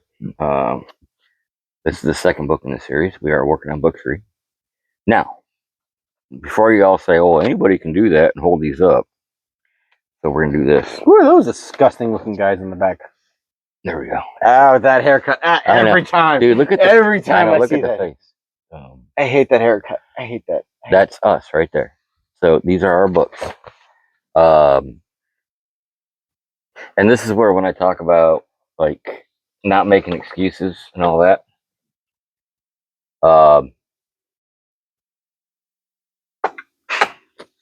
We were told in the beginning by a few people that were close that we couldn't get a book published. We couldn't write a book. We were going to get told no repeatedly. We could not do it. And those were some people that were closest to us that thought they were trying to save us from, or you at that age, from rejection and heartache. But I did not accept that as an answer because I knew that the way we banter back and forth, when you were talking to me about this first being a game, this is back in middle school, high school, and then we talked about it coming a book. We bought the whiteboards. Wasn't okay, but we bought the whiteboards. We started PowerPointing it. Started slowly writing it. And he does the main writing, and I'm just kind of the filler writer. But before you say, well, you can't show us a book and then not tell us anything. So here we go. This is the back, so you know. Ashley loved her small town life working in the bar, but she never thought meeting one man would change how she sees the world or how she could have ever existed in it. Enter a world where there is more to it than anyone could ever imagine. And hopefully you realize that it's never easy to travel alone. The Traveler. Middle school to high school, great book for kids, middle school to high school. Young adult. It is a fiction, non-fiction story. So actual historical places, people, and times thrown into the book with what's the other side of it? I got the actual history part, like some historical figures, places, cryptids, monsters, legends, and lore. Legends and lore. It's a combination. Yes, we will different mythos and culture monsters. Probably shamelessly plug these every time we do a video from here on out. We are working on a third one. Well, we're not. That was like we have part of the third one done. We stopped writing because literally we figured out writing these books was tied to every time we finished a book, it was tied to trauma. So keeping track of which one was okay, trying not to write with something based because we hit a wall because every time we finish a book, something traumatic would happen. So we got to the third one, we were going good, and when we got to the really good part, everything just stopped. Shit happened. Stuff happened. And the minute I tried picking up again, Shogoku happened again. I can't swear. I'm trying to. And then, when we got ready to start it up again, something else happened. Yep, more. And then we tried changing gears and switched to a different project. And then Barupu happened, So now we are going to promote these two books shamelessly. We're going to buy into what we've done, and we will finish the third one. But The Traveler by Mike Simpson and John Sanders, The Traveler 2. John Simpson, Mike Simpson. Mike Simpson, John Simpson. And when you ask about the name, my son, I don't care what the DNA says, that's your answer. And that's why we had to, once we got the name change done. But those are our books. So yes, you're gonna look at two, like a dumb redneck over here and a little Damn smart ass, whatever squatchy he is over there, and think, oh really? Yeah, really, folks, we did that, and we're gonna do more. That's why I don't believe in excuses. Hey, the dictionary. There's Fraggle Rock, the I forgot flinging flapjacked up my freaking Flabuki back or Holly Har. What the heck? Wow, I thought you almost said something different. But anyway, so I almost thought you said boo-boo. But so yeah, when people I've run into a lot of people when they hear about that, like, yeah, I wanted to publish a book, I got so far, but and I'm like, no, I don't want to hear but.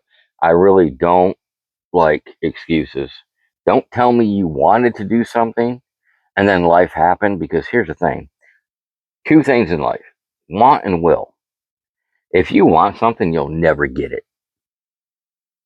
If you say you will achieve something and you will do it, it'll happen. You can want all you want. It ain't gonna happen until you tell yourself, I will. I have been through and survived a lot of crap in life. And if I just wanted to live, I probably would have been dead by now. So I don't believe in the word want. I will survive getting my right foot amputated. I will live through my left leg dying and flesh falling off and losing 46 pounds of muscle. Hey, guideline. Flesh falling off. What's wrong with that? Yeah, shut up. Literally, that's what happened to my leg. It died and flesh fell off. Went sepsis 3 times. I should have died 3 times. I didn't. I'm grateful you didn't. Everyone's grateful you didn't. The heart attack. I will not let my son find me dead in bed tomorrow morning for 4 days. Never was I want. It was I will. I will get through this. So when I hear people, unless you have an actual reason for not accomplishing something, I can accept a reason. I cannot accept an excuse. Oh, I wanted to buy tools this past week, but couldn't. I was like, okay, no, I bought the tools. We did. Are we broke? Yes. But do we have what we need to finish this damn house? Yes. Yes. Are we going to be broke because of it? Yeah. But you know what? Is that a sacrifice we had to make to accomplish a goal? Yes. If you're not willing to sacrifice in life to accomplish something in life, be happy with your misery. Don't Accept worry. it.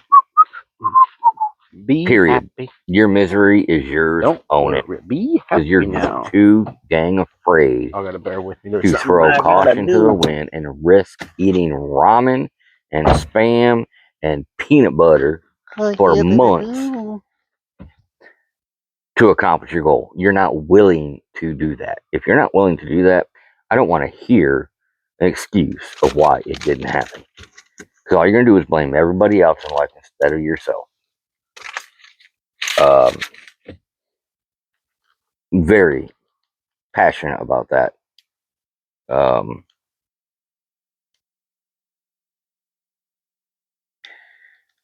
don't know where he went.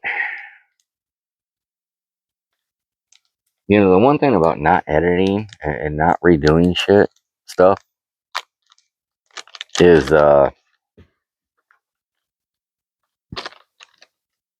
probably my fault, because I am a talker and I talk a lot.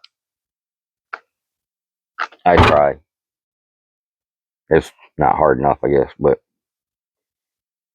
aside from getting the beer in the books, he has walked away so many times tonight, played on his phone this whole time.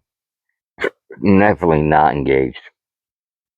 He was engaged when it came to Megan Fox, but for the last 30, 40 minutes, he has not been engaged. And I know he's grabbing himself back there. disgusting. But I had an itch. she has not been engaged at all for about 30 minutes. That's completely my bad, and I apologize. No, I think it's because once we got done with the Megan Fox, you were just done. No, I think Megan Fox drained more out of me on that conversation because it went down different routes, and I was losing track of myself for a minute, so I was overwhelming myself. I love squirreling in conversations, and that's the difference with us. And that's why I clarified. I think I was overwhelming myself. You like the straight line conversations, and I love the squirrel conversations because Not that I don't dislike being squirrely. yeah, but I'm better at hitting different points along the way. and Sometimes I coming back. am. Sometimes. Sometimes. Well, when it's about your cartoons or games or cards, you know, Like the cards. like Pokemon and all that I don't other shit. collect. The most I I'm do. saying when you talk about them, you can squirrel this and that. Well, I talked to this person, I saw this person, and back then on this, you can squirrel everywhere. It's just your focus is very Scatterbrained. specific on certain areas. It's not general. I try. No, you see. God, I bet you there's some ladies out there, some mamas that just saw that and want to reach. Oh my God, honey, you look so sad. It's okay. Don't fall for that shit. All right. See, now you made me lose my fucking swearing shit. Don't fall for that shit. That's that doe-eyed puppy dog. I mean, sweet little guy, cute smile, little baby face crap. That don't fall for that shit. You fall for it, man, and he's gonna burn your ass in the end. Don't do it. God. God, good. Oh shit. Sorry. Okay, that's enough. Really, that's enough. All right. God dang it. Here, just you want to see our version of a hug? Literally, this is what he gets from me for a hug. No. Come over this way. This is literally what he'll get from me for a hug, guys. No, get the fuck off. I saw an opportunity. Hey. Ready? Yeah. Play. All right. There. That's it. All right. So No. oh, okay. Right. Yep. All right. He gets kind of a hug, but it's met with violence. That's an actual. I have a vitriol reaction to hugs. I really do, and that's why, like, hey, you're like, yo, you seem like a fun, good person. Why aren't you in a relationship? The minute I'm in a relationship, she wants a hug. She's sad. What the hell? You just cry in your own tissues, and you know I'm just terrible with it. It's just fun to fuck with him sometimes. Yeah, he does though. He tries to catch me off guard sometimes, and it's just like sometimes even my own family knows. Okay, grandma always will get a hug if she wants one. Your brothers. They get a handshake hug. Hey, that's your your hug. freaking hat, man. I keep looking at it in the camera, and it's just like, look how tilted it is. Your head is more turned than you. I am perfectly imperfect, so I don't give a crap. My imperfections are what makes me the best version of who I am. Okay, Hallmark. I know. You know, you want to hear something worse, guys? I used to write poetry, and I'm talking mushy poetry. Mushy poetry. I've been published as a poet years ago, and his mom, she got some of the mushiest poems. Oh, it's a poem. It's a poem. I mean, I would write her just like mushy poems. So I have it internally. I cannot express it Verbally. externally. No, you can't express it verbally. Oh no, I can't. You can express it. It's just it would take the right person again, the right situation, and not physically, like physically saying the words. Yeah, see, and that's another big thing about. You can perceive it. I have talked to you about that. Is a chunk of my life, which I'm going to say a majority. A lot of relationships were more physical. You know what I mean? Yeah. They were not. I attempted the emotional connection. Not good at it. Oh, hey, this will be a topic. We talked about how a lot of women like typecast and how that can affect them and all that. I'm going to tell you something, guys.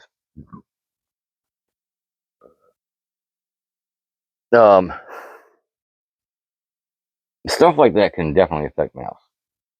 Because when I was a very young age, and he's the one that like forced me to think about it and like, okay, yeah, it did affect me like through the rest of my life, relationship wise.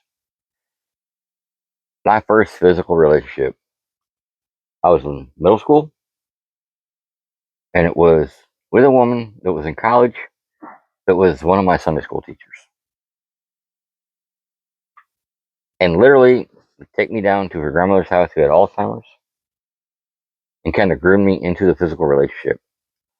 And when I decided to break it off going into high school, the church ignored it.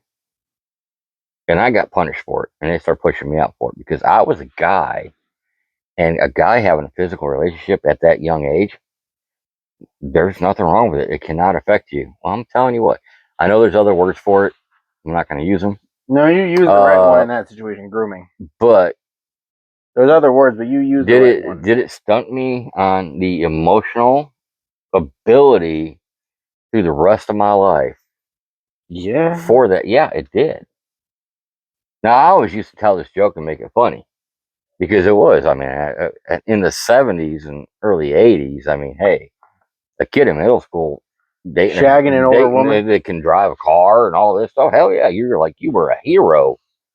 As I got older, though, the psychological lasting effects on what it did kind of turned into it has turned into my downfall in a lot of stuff. You know what I mean? Versus my thing where it's like, oh, I didn't really have much of, if not any of that. Yeah. And so trying to find the balance between the part of me that wants to express and do all that stuff versus doesn't. But emotionally, you are more capable by a mile than what I am, which will help you in the long run.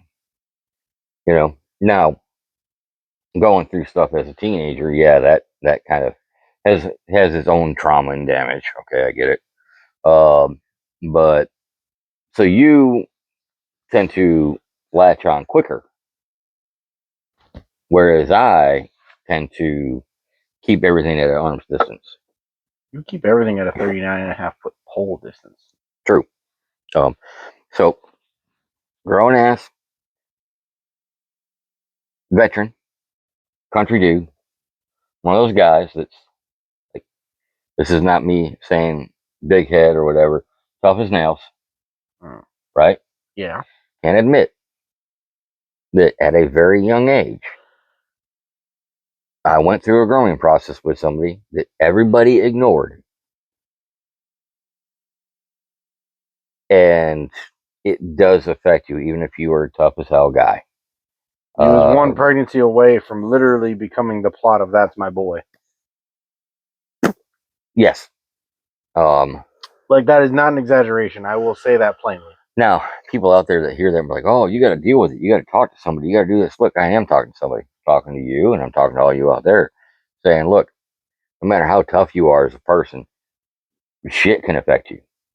And you may not realize it affects you till way later in life when you look back at a lot of failed relationships and what you could have done different, but you did not have the ability to do because what happened at a young age detached you from being willing to have that emotional connection. On that note, this is just my own thing because you reminded me of it. Not everyone can either handle or benefit from a shrink. No. Legitimately, and that's not being sarcastic. Yeah. There are benefits to a shrink. Don't get me wrong. Some people need it. Some people legitimately need the psychiatric assistance. Yeah. Others, there is a deterrent there because on the one hand, yes, you have the ability to go talk to someone and express what you're feeling and help find someone to deal with it. Right. On the other hand, there is a detrimental effect of what that can do because depending on who you get, their solution might just be sending you to someone else, prescribing you a medication, giving you all these resources that only do so much to help. Or teaching you to hate the people you're talking about. and not take any responsibility. That too. Yeah. Someone trying to say, oh, you need to cut all of this out of your life, even though certain aspects of it might not even be the problem. It could be the people, or them saying, oh, you need to cut these people out of your life, when in reality, you're either cutting out the wrong people or you're Right. cutting out the person and not the obstacle. And that's the thing is, legitimately, there is a give and take when it comes to shrinks. My best example of that is the current world we live in. You and I are not the norm. We are the exception to the rule in the current life today. Of, well, if your family does not believe the same you believe, you need to cut them out of your life because they are harming you. Well, this is where you're stupid. The people that are going to be the most honest and be willing to disagree with you but talk to you are the most beneficial, because iron sharpens iron. Different opinions and different perspectives, when they come together and you are going into it knowing we are going to disagree, but I want to find out why we disagree, where we disagree, and challenge each other on the disagreement, you learn to respect that person for their opinion, and you can become closer. Yes, are there times where you're just not going to talk about stuff? Of course. But to cut the obstacle out, like you said, does not make you a better person. To cut out the person instead of the obstacle Right. does not mean you're making the right call. Now, on the same note, if you are different than some people in your family and all they want to do is cut you down and not talk to you and find out why you are that way, and they want to break you and not accept you for who you are, if you choose to walk away from that, then yes, walk away from that, please. Because then you're just going to harm yourself and fill yourself with self-doubt, self-hate, and think something's wrong with you. And to the people who do not have the resources to try to get out of that situation, Right. to cut that off, there's always a way out, but also there has to be a point where you have to be willing to risk no resource. Yeah. As shitty as it is, and as like, oh, you're not in that situation, you don't know what it's like trying to give up everything just to get away from toxicity. It's like, yeah, I'm not in that situation. Yeah. But I've also seen what being trapped in those environments can do to people, and I've seen what people with minimal resources can do still, regardless of minimal resources. Look, well, once again, it goes back to what we said. Well, I said it when you were inside. If you're not willing to risk everything for your own happiness, right? Which means, you know what? Sometimes you might need to buy a bus ticket, go somewhere, and start over.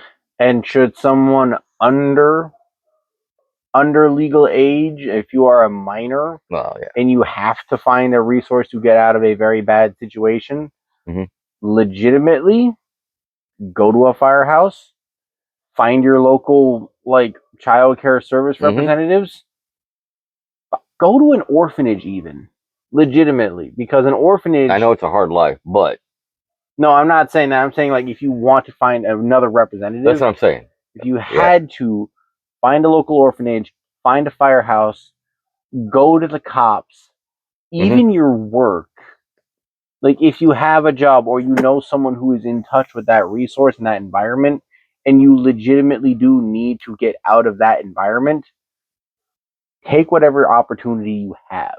Right. Burn bridges if you need to. Not that it's always a great option, but if your only choice is to physically burn bridges, burn the bridge to the ground. Pour the gasoline on it. I agree. Distance yourself from as much of that situation that is harming you as possible. Yep. Do not hurt yourself, and do not let others have a leeway into hurting you. So, no, I agree. sometimes the now you've learned this though because you and I have done it for so many times for so many people. Um, What? Drop everything and we have reset? dropped everything. Now, when I say dropped everything, what I mean is we would like be in one state when we had 2 days off. We would make 12-hour trips to another place What the hell? to find work, find a place over months. Our days off were days traveling just to find a place that we could make it work. Not knowing anybody, not knowing how it was going to work, putting ourselves in situations. We've done it. Uh, Not easy, but if you as a person are worth it to yourself and you think you're doing the right thing, you're going to do it. And this is not a knock against it. This is more a personal thing.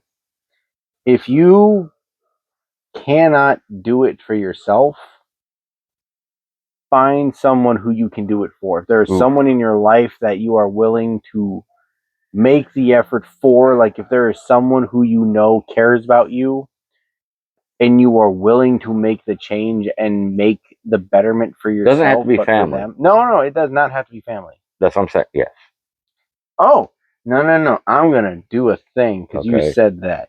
This is why our podcast will run long. We're already running the 2-hour mark almost. We're hitting Joe Rogan territory again. We're not Joe Rogan, but hey.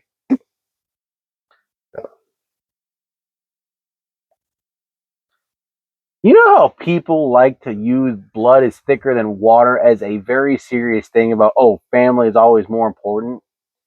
You know what the real quote actually is? Because family's not blood all the time. The blood of the covenant is thicker than the water of the womb. Yep. So legitimately, if you have a support system and you have those who care about you outside of biological family, Yeah. if they are willing to be there to support you and be there Can for be you, family. Yeah. that is all you need. No, I agree. If you are someone who legitimately has a hard time trying to do things for yourself and use yourself as like, oh, do it for yourself, do it so you feel better. How many years did it take me? Find someone who it is worth doing it for. How many years did it take me to finally say, I'm going to live selfishly? If you cannot be 53 years.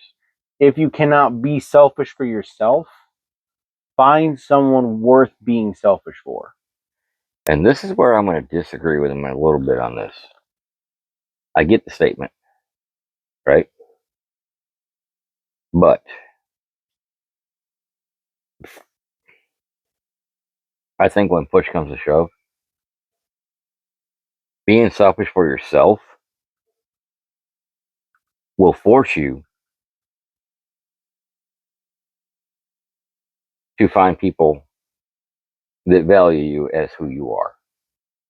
Doesn't have to be family. Being selfish for your own sanity to get yourself out of a situation, regardless of bridges it blows up. This is not a knock. I get where you're trying to go with that. Yeah, But this is where we slightly disagree, but I get what you're saying. no, I know. It's just, yeah.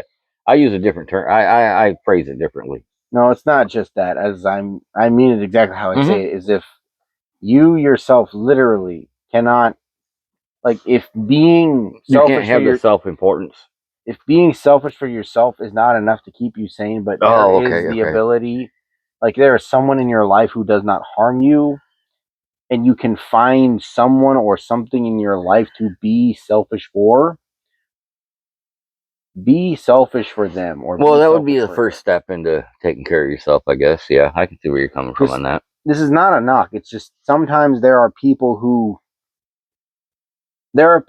don't have the ability to want to be not need, the ability to want to be selfish and cannot find the need to be selfish for them, and it takes a lot. I agree with that because a lot of stuff I've been through and done, I haven't pushed through it for myself because I don't see a point in it. No, you're right. So I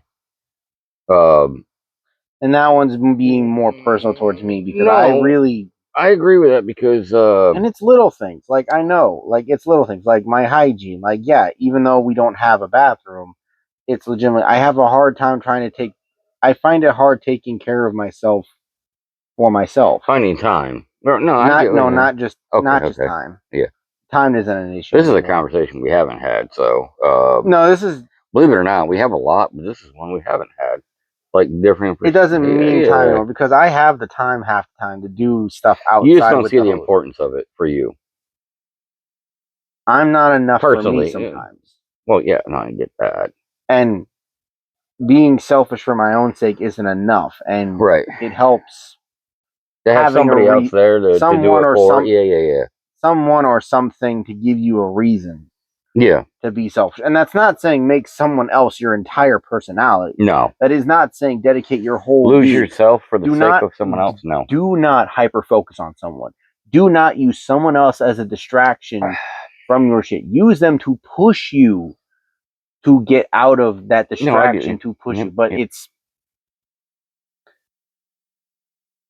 there's nothing wrong with, if you cannot find a reason for yourself, find something or someone worth being the reason to wake up in the morning and do the things you need to do. Well, that's like yourself. me telling myself I was going to let you find me dead in bed when I was having my heart attack over those 4 days. I get what you're saying.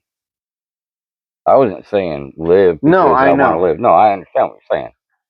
At that point in time, and like when I lost, well, so for each amputation, the first one especially because you were so young, then I heard like the comment you made when you saw me right after the amputation, and you went and cried in the bathroom in the hospital, and he's like, I can't see Dad as the same man he was before. He's not the same.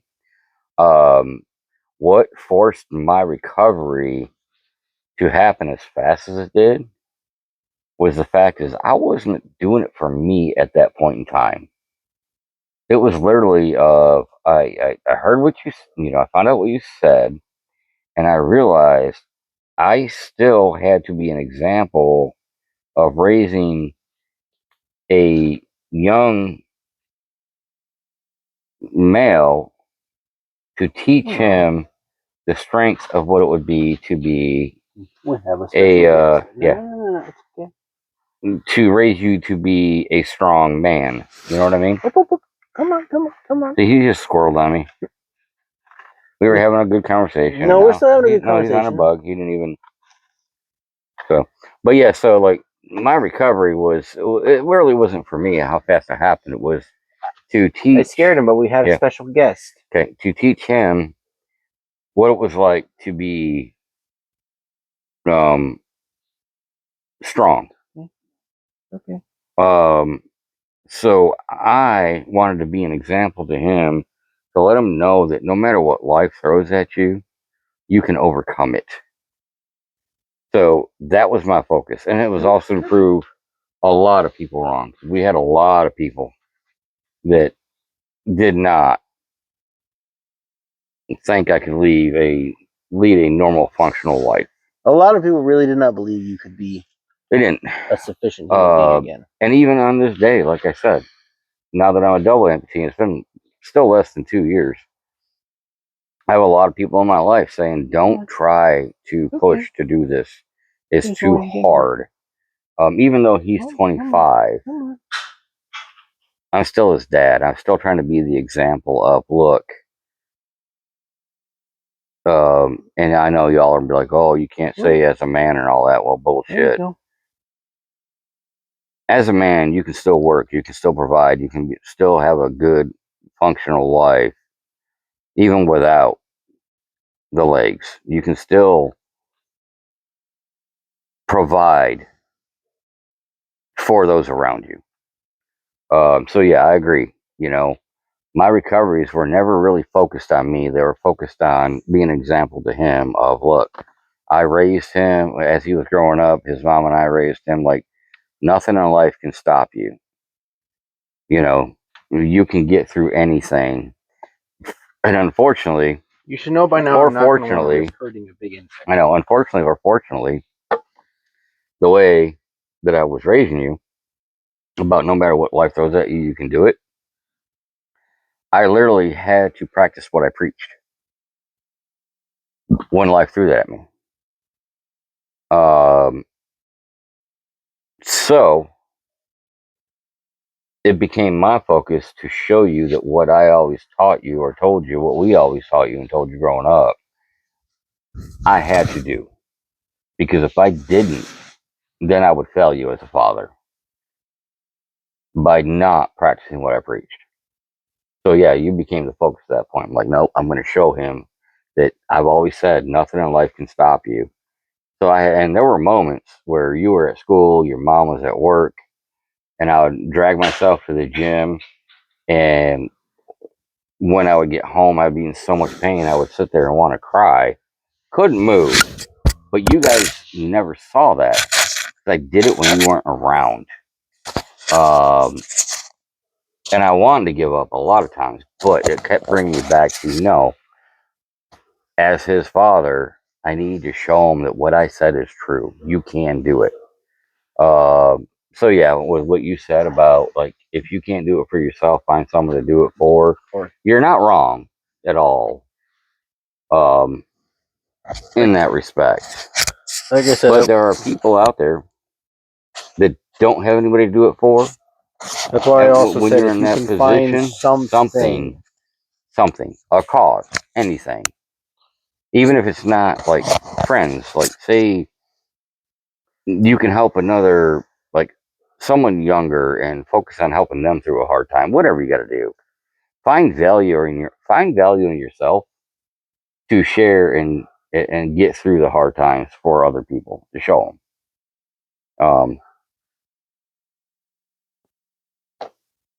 sometimes really trying to be there for yourself just Not worth it. it isn't enough. No, I agree with you. Finding something to go through for does help. And since I don't think a lot of family watches this right now,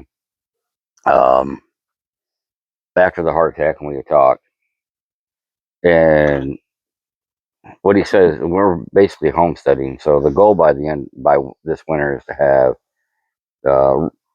indoor plumbing, a toilet, and a sink. Basic, which a lot of people out there are like, oh, what? That's just normal for people. For us, that's a luxury. But once we accomplish all this, not if, but when, we talked about it, and we may not be on the property. We may go to where we both felt peace in our lives. And there's a lot of people that are not going to like us for it.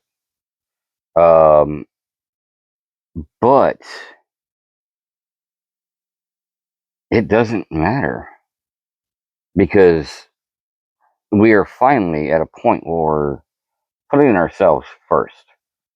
Which, for those of you out there that are used to putting everybody else first in your life, it is a hard, hard, hard thing to do. Trust me, I understand. But finally, if we don't end up being here and somewhere else, what people don't understand is we are going to be somewhere else to where you and I can have our own lives separately, but still have the ability to be around each other, even if it's only once or twice a week, but we can have our own lives. And there's one place where we both felt peace, not going to say where it was the one time in the middle of a lot of BS that we felt like life was normal, right? We didn't know anybody. That wasn't. Yeah, and literally was around no family, no friends. It was just us, and we were starting to establish our own lives. And we made the choice to uproot that, put it on hold for other people. And that spiraled into a lot of years of doing that, where it became part of who we were. Uh, and then we finally realized that even though we were at where we wanted to be or where we thought we should be, to realize that It's not. it's not. We're not. We are where we at.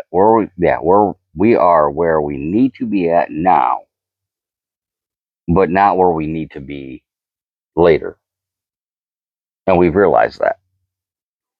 So, takes one friend, one person, and you realize you can go off and do it.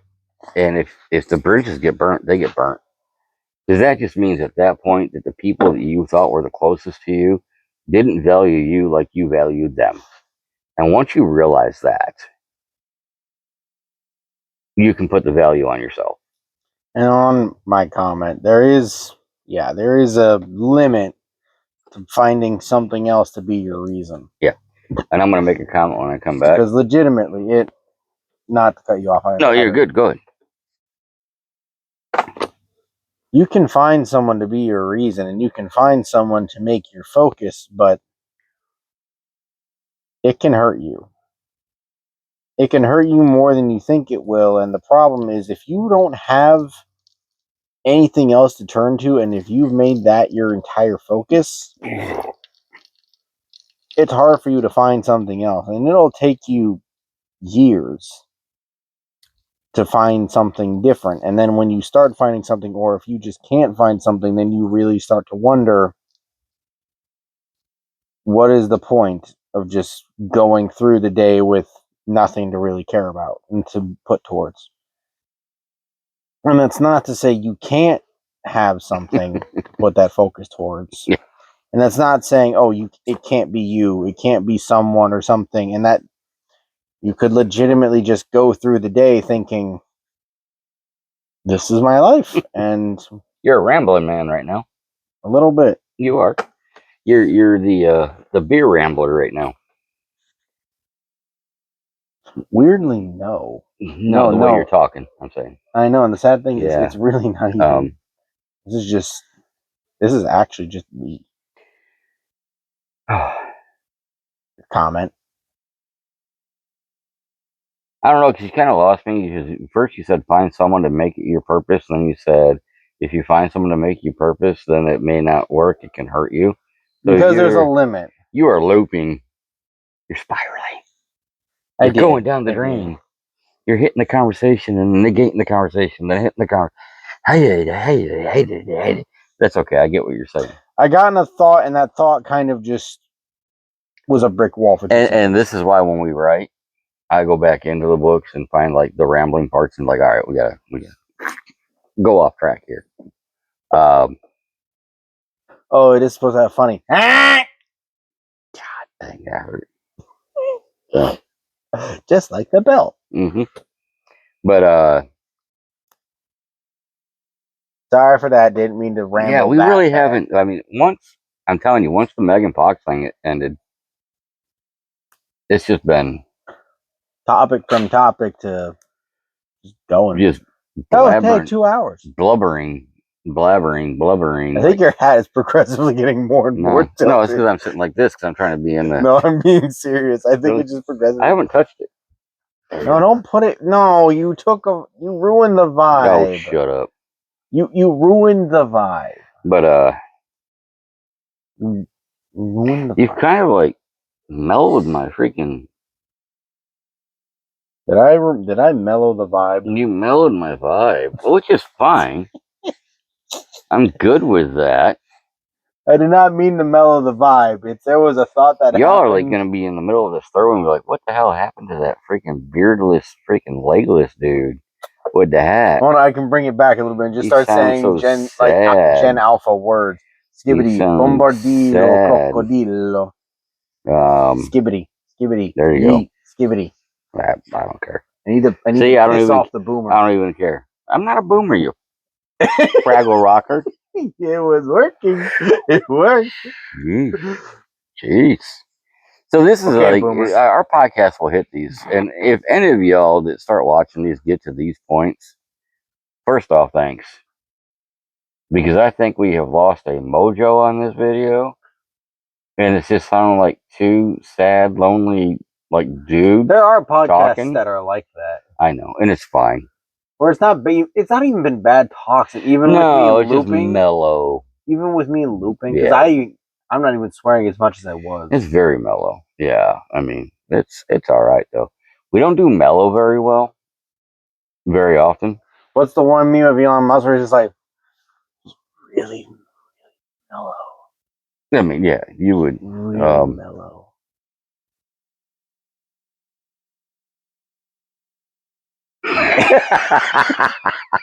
What was that silence? See, that was bad. We can't do that very often. I don't know. I'm just like, I had a thought and Silent treatment game, go.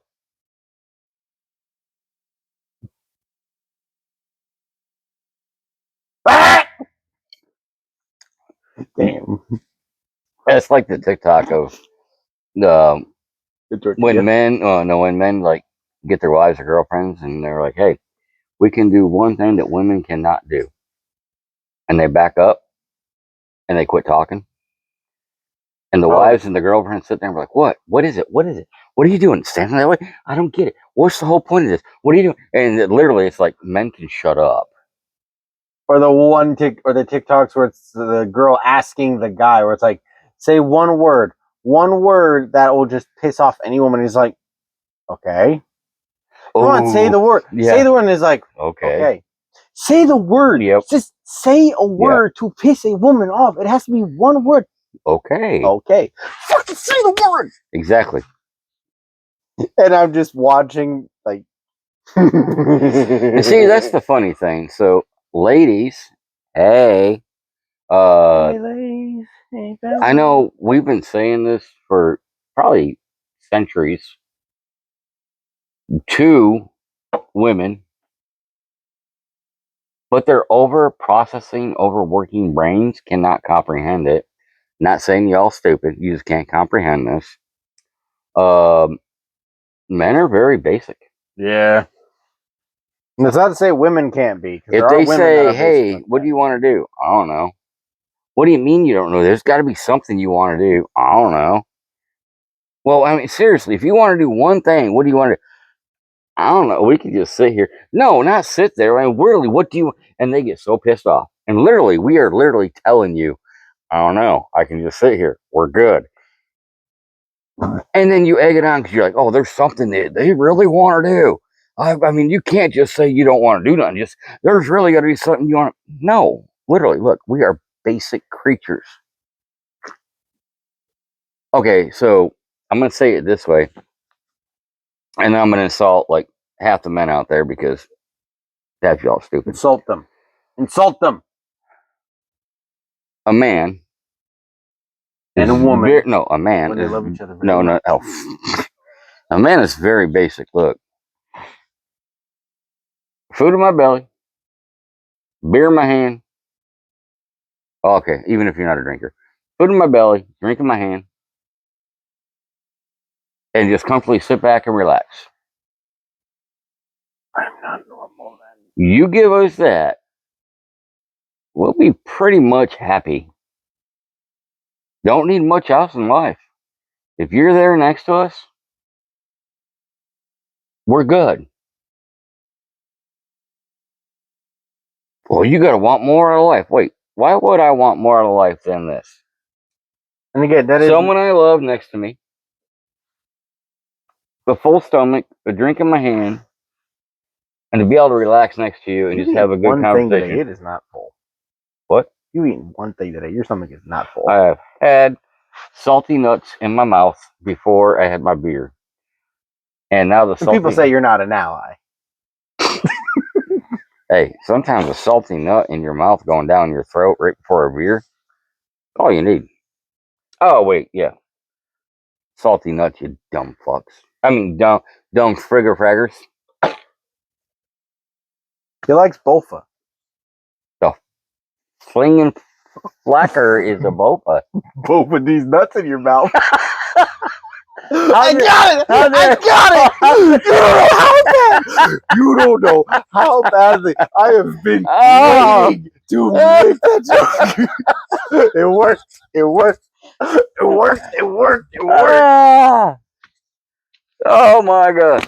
In the words of a real redneck, some bitch. I've been waiting for when he just no. Y'all don't understand. Most of the time, he catches these and he can understand it. How the hell did I not see that? Oh Oh God! my You don't god! know how happy that makes me. Both of these. Damn it! I was hoping, and then you made the comment where you swore, I was like, please ask what both How is. the?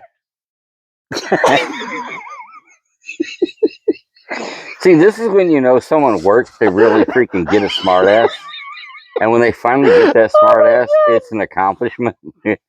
Because he's right. I normally catch that stuff coming a mile away. I mean, I There are see some it. words I just it. don't say.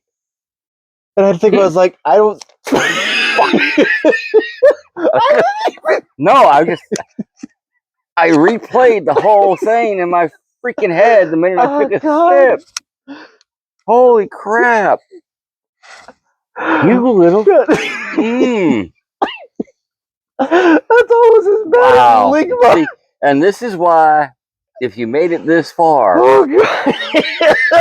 Oh God. you can tell other people. Fast forward to this point. Oh. The rest doesn't matter. Fast forward. That was good. I got it in the up.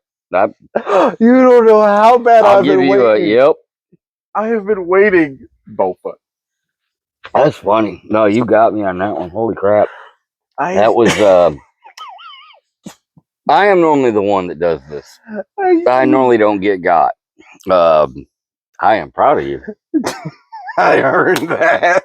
Like I am definitely I'm proud of that one there. That I'm was telling my good. therapist about that one. There you go. Well, you are my therapist. Yeah, I know.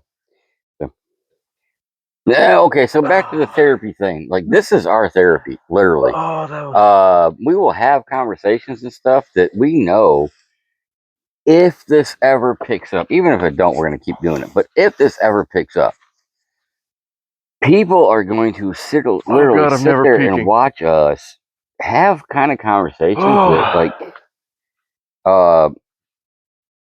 there's gonna be some people out there, some parents and some children that will say, I wish I had this relationship with my parent or my child. And I'm gonna be honest with you. Understand how happy that shit makes me. If I've officially peaked. he didn't like growing up, he knew I'd be bluntly honest with him, right? If he wasn't mentally capable of handling it, we wouldn't have this relationship. I don't know what HD is. My doctor says I got 80 of them. He does dabble in a different lifestyle than what I believe in. If I wasn't mentally capable of still having a respect and a love for him as a person, not my child, as a person, as a human being, my boy. we would not have this relationship. Sometimes men ain't bad. You're hearing opposite conversations. Dicks are still weird. The good thing about the country is, especially even at night, our bathroom's outside, so who cares? And we're two dudes, so you know what? Good thing about the country is you can pee at night and nobody can look at you. Exactly. So you got to understand, there's going to be people out there and be like, well, you know, I wish I could have a relationship with my kid or my parent. But you got to think, his mental makeup and my mental makeup is built to be able to be based off of trust of honesty, willingness to disagree, but at the same time, willingness to accept difference of opinion. That does not happen everywhere. So if somebody watches this, like goes to their parent or their child and be like, well, why can't we talk like this? Whatever.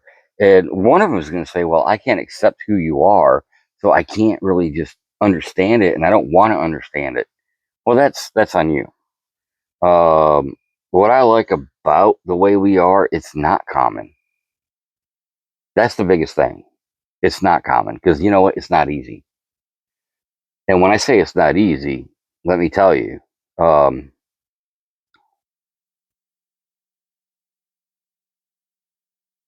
there are things, the way I believe and live, and the way he believes and lives, that honestly,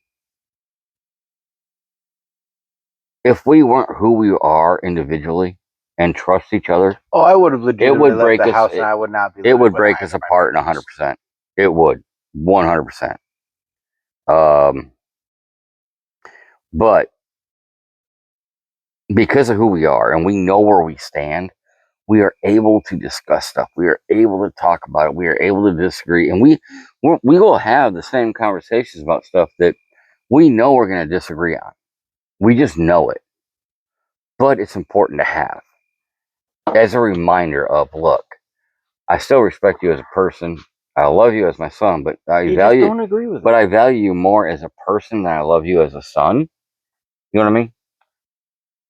It sounds like a weird statement, but you as a As person, much as you're willing to just say, "Oh, it's my kid," and there's going to be that unapologetic There- love for my kid, you're willing to look at me as a person. And mom is the same way. No, I agree. Both you and mom are willing to look at me as both a person and as your kid. Right.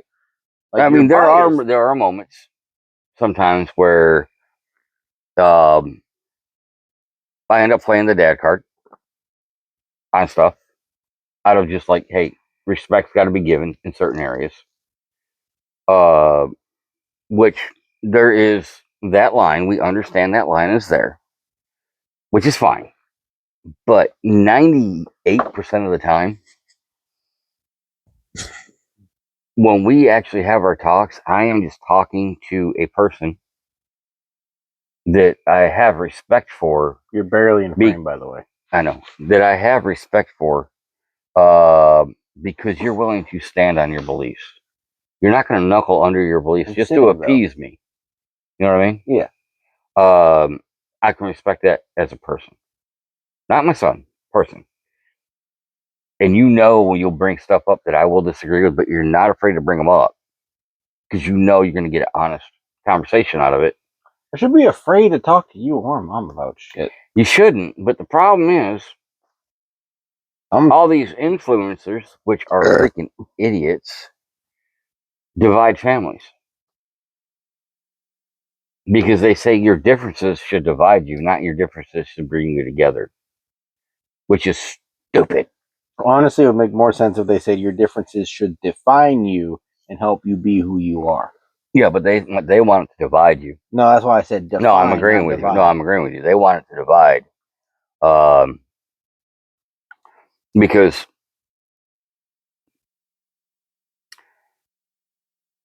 for a lot of people, chaos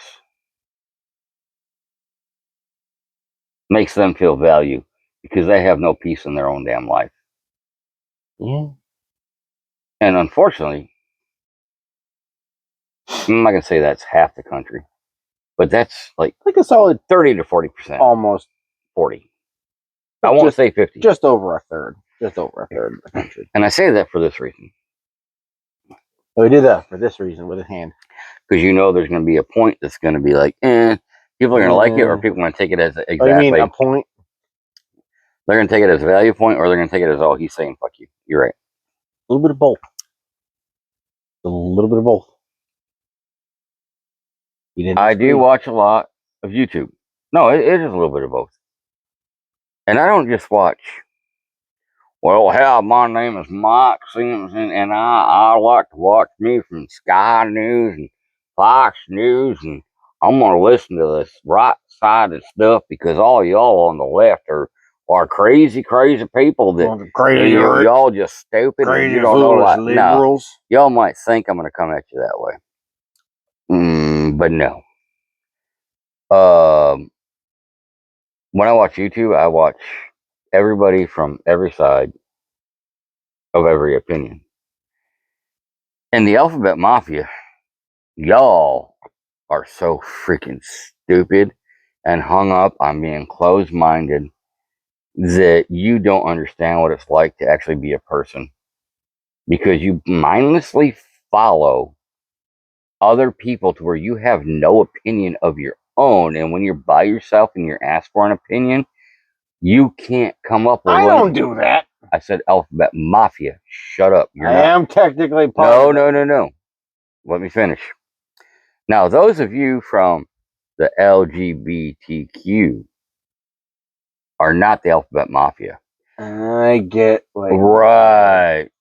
The majority can have a conversation with someone who is like me, and we can agree to disagree, but we can respect each other, and you can know You're doing talking to the me. Republican Democrat versus conservative liberal argument. Literally, no. I'm going with. No, I mean, oh, like, okay. In yeah. y'all's terms. But for me, when I talk to people that are of that lifestyle that I don't live, we can have those conversations because in the end, one thing's going to be very apparent from my side. As a person, I respect you. I will not judge you. I will not cut you down. I will not want less out of life for you. All I want is for you to have a happy, fulfilled, love-filled life with peace. And we can discuss stuff. I may not say, hey, I'm going to vote for stuff for you, or I'm not going to show up to your functions and all that. But what you won't find is me out there screaming and yelling and cursing. Part of real love is being able to tell people when you disagree with them. Be able to tell people when you think they are causing harm to themselves, right? There's a difference between love and compliance. Right. So the division right now is not from the actual, in my mind, basically because you're an anchor to that side for me, and Agent K, that is definitely a big anchor. Catherine plays a part as an anchor to that. Emily, to an extent. Well, I haven't talked to Emily, so it doesn't matter right now. Until I have a conversation, it doesn't matter. I had many conversations with them, and they thought they were talking to a Generation X, far right person who wouldn't understand. But when we talk, and I ask questions, like I really want to know their personal story, not the community story. I don't care about the community, the personal story, and we discuss. At the end of that conversation, they can say, well, we know you'll never agree, but we know that if we need help with something, we can ask you. And as a person, you'll give it. You know what I mean? Whether it be personal support, stuff like that. We about done or what? Checking your battery. No, we're good. All right, we're one more. We're past 2 hours, by the way. I don't care. We're into it now. Well, now we're actually into it. Yeah, we're in the end game now.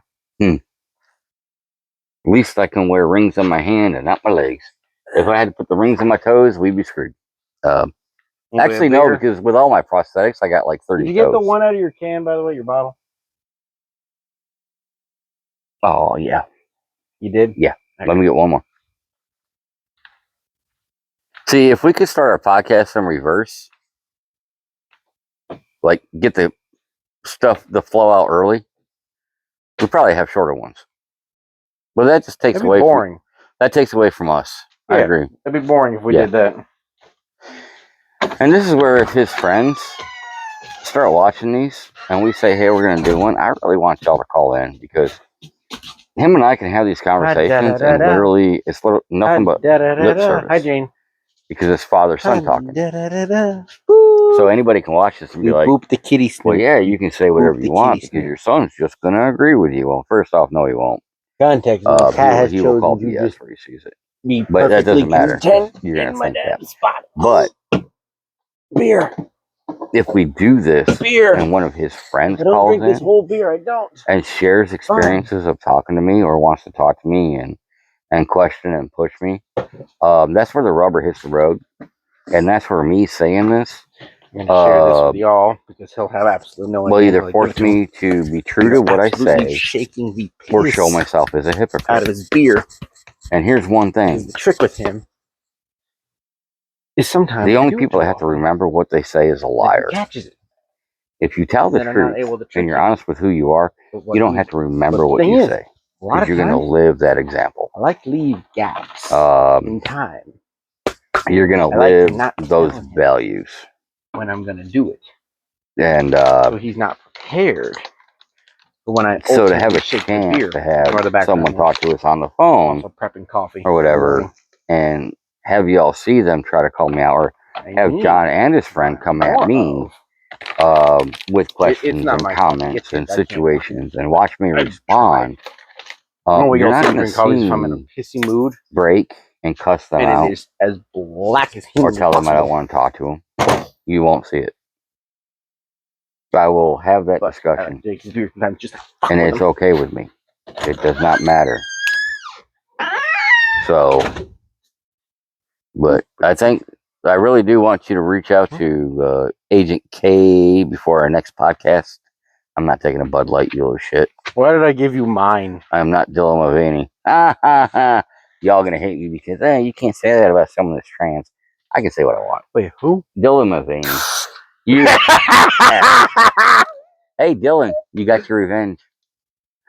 The audience got to find out about that before you did. Yeah. Oh, okay. I told them all about it. Yeah. So here's the deal. I just told him I would love to have Agent K call in and even have both of you like come at me with opinions and questions about how I believe is different than you. Because one thing that won't happen is Making another left turn. no, a liar left. has to memorize what they say. What's that? Someone who tells the truth don't. So everything I've said in these first 3 podcasts, if I get ganged up on people from the left, they're going to see exactly what I said be true. I won't break. I won't sit there and cuss y'all out. I won't say I won't talk to you. I won't turn my back. You know, I'm willing to be challenged. Yeah, that. Because here's the thing.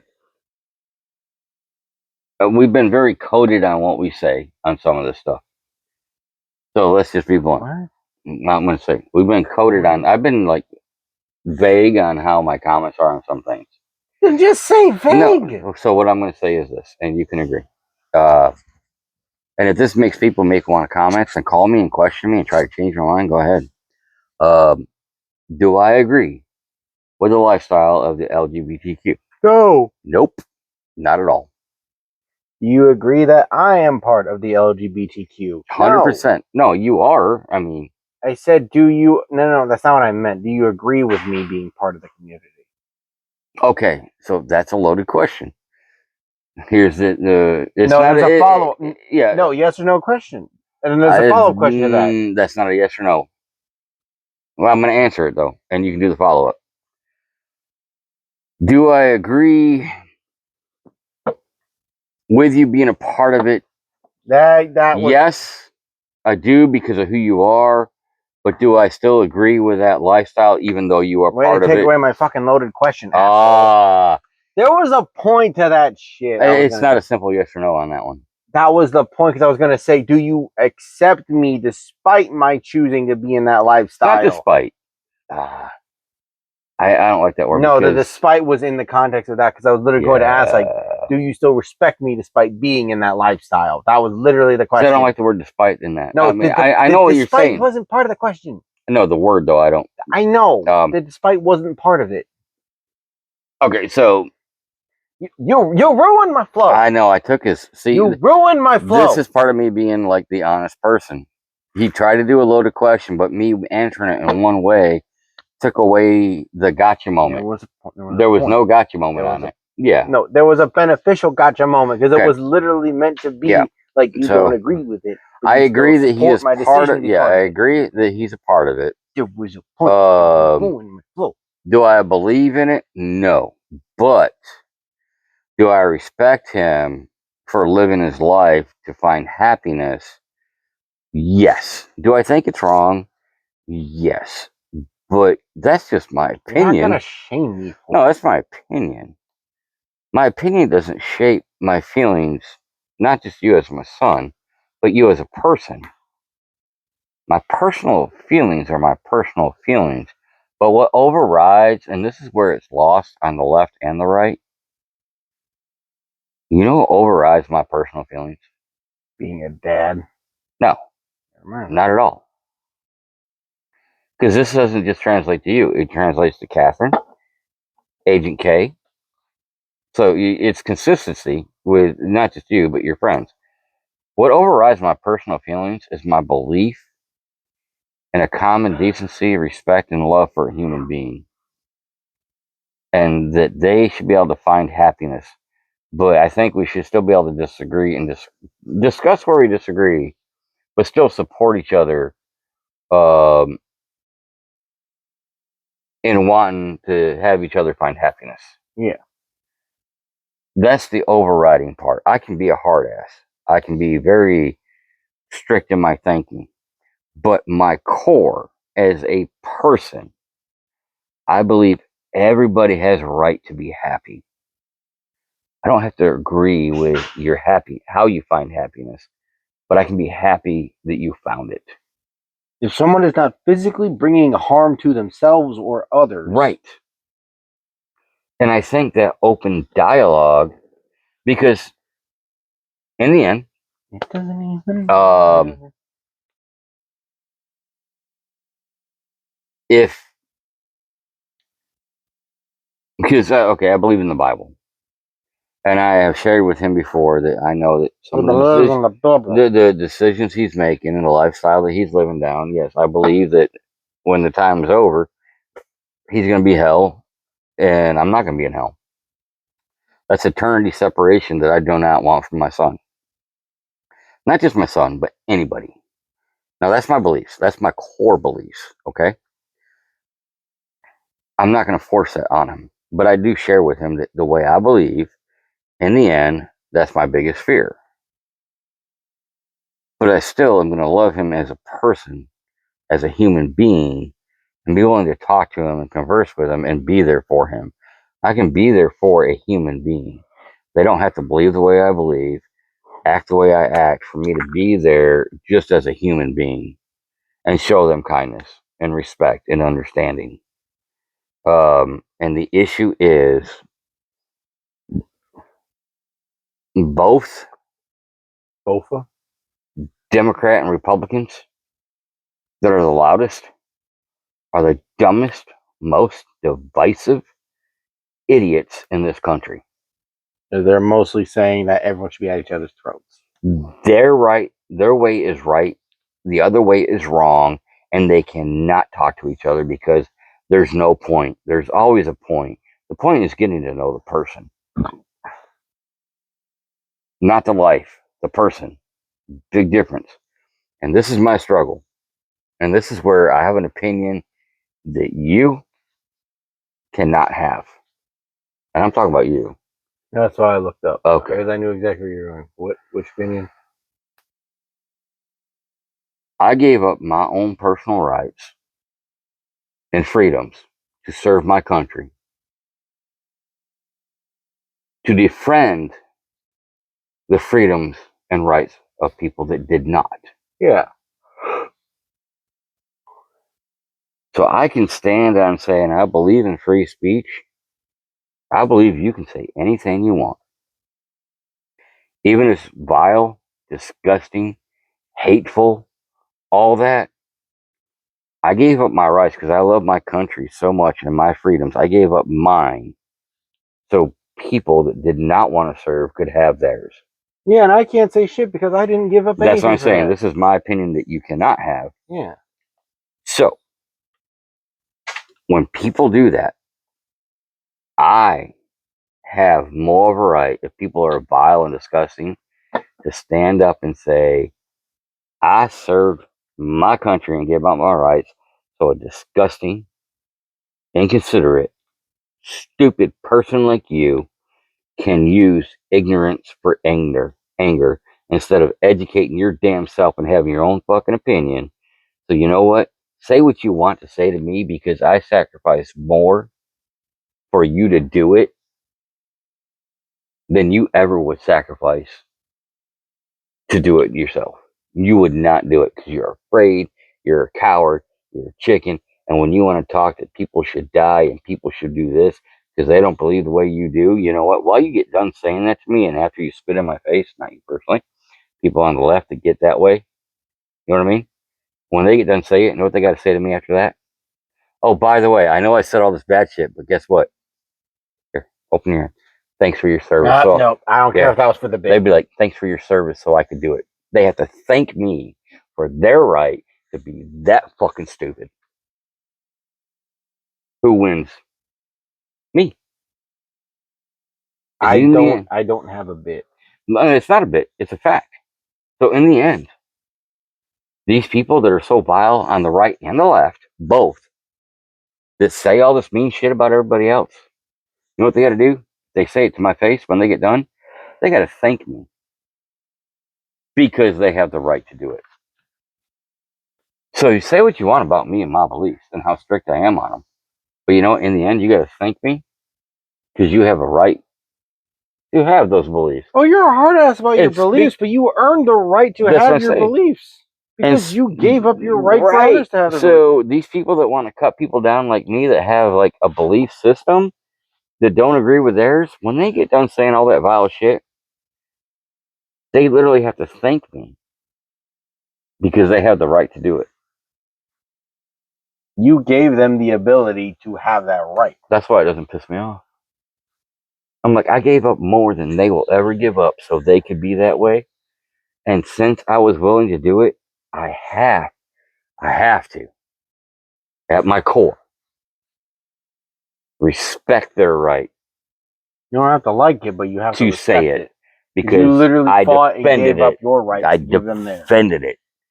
So I can't even hate them for it. But they should thank me for it because I won't hate them for it, but they should thank me for it. So in the end, I can have my head held high and say, you know what? We raised you, and when you and I talk, you know that when we disagree and you bring up your points, I'm literally wanting you to express that because that's what I fought for. Yeah. And I will respect it 100%. I don't have a funny thing for this. This is actually a serious thing, believe it or not. That's why I kind of shut up. Yeah, so to me, that's why I like talking to people on the left that disagree. Because I fought for them to express this. I fought for them to be able to live their life for happiness. And I want to see what I sacrificed was worth it. Because if what I sacrificed wasn't worth it, what did I put myself through that kind of hell for then? I need to see that it's worth it. So I need to see that opposition. But I want that respect back. This is meant as a joke, but it feeds into exactly what you said. If we don't sin a little, Jesus died for nothing. And actually, you're right. I mean, that's a distasteful joke in my opinion, but it's distasteful. It is a very distasteful joke, but where is the lie? But where is the lie? There isn't one. Exactly. I agree. So, but that's the biggest thing. No, you fought for the right. Right. Go ahead. You fought for our right to have our beliefs. You gave up your rights for our rights. So you can't really even. You can get upset. You can disagree with them, but you can't shame people for their beliefs because you literally fought for this country for people like them. Right. Regardless of them being intelligent or not, you fought for their right and gave up your rights for their rights. Right. And I believe in the pursuit of happiness. Yeah. In this country.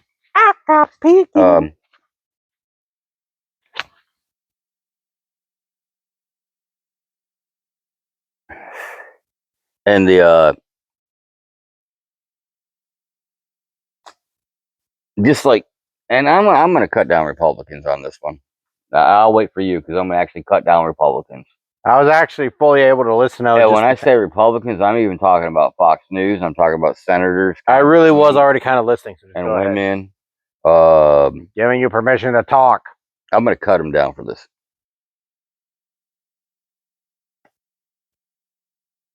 I'm going to cut Democrats down for this too. But I'm going to go hard on the Republicans. Because I am a Republican. Well, I'm more of an independent nowadays. The Republican, I think the Republican and the Democrat word has lost all value. I think the majority of the country is now independent. It's not Republican or Democrat.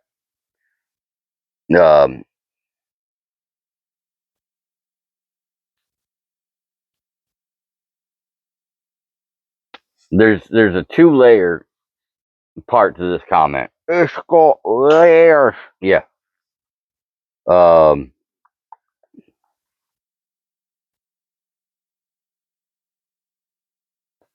so, as an individual in this country, you have freedom of speech, right? Correct. Now, those that push their freedom of speech end up getting and do stuff on social media and get fired from the company saying, well, can't believe I got fired. I got freedom of speech. Okay, look, you have freedom of speech, but you also You're not free from punishment. you represent the company you work for. If what you say does not line up with the values of what the company puts out, and every company puts out respect. Last Man Standing has an entire episode about that. Every company puts out respect for the individual, right? So you got to live by that. So the company has a right to fire you, even though you have a right to say what you want to say. So let's get that out of the way. All these people recently that got fired over Charlie Kirk, saying that they were happy he died, and blah blah blah. That was on them for getting you fired. deserve to get fired because you went on social media. It was not a private conversation, and you celebrated that somebody got killed because of freedom of speech. You deserve to get fired. Shut your whiny ass up. The company had the right to do it. Period. Now, 3-4 years ago,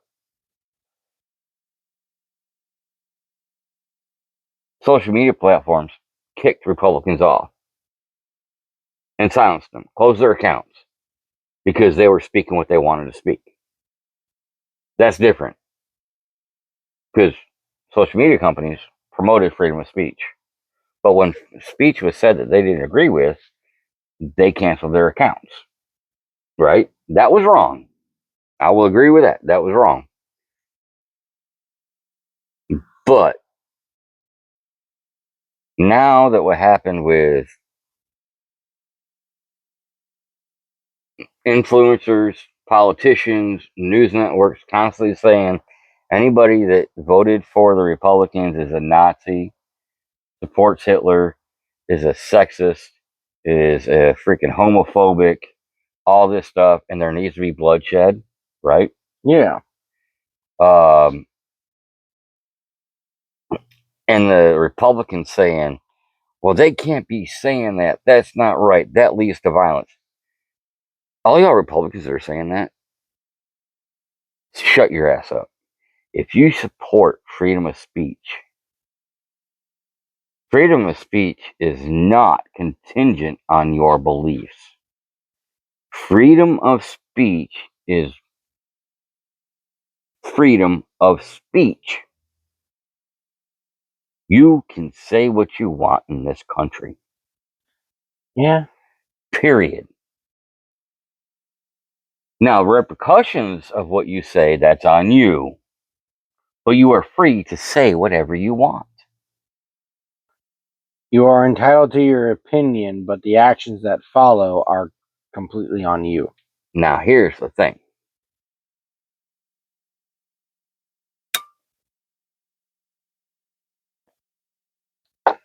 This is my opinion. As our own. The person who shot and killed Charlie Kirk, right? Yes. If they went and did the investigation and they found a post that said, throw out, oh, you don't really watch the news.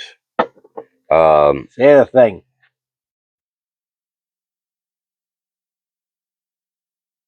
Say that they follow a major person on CNN News and says, I heard your message and you said, Charlie Kirk is a Nazi and he's a racist and you said there need to be action.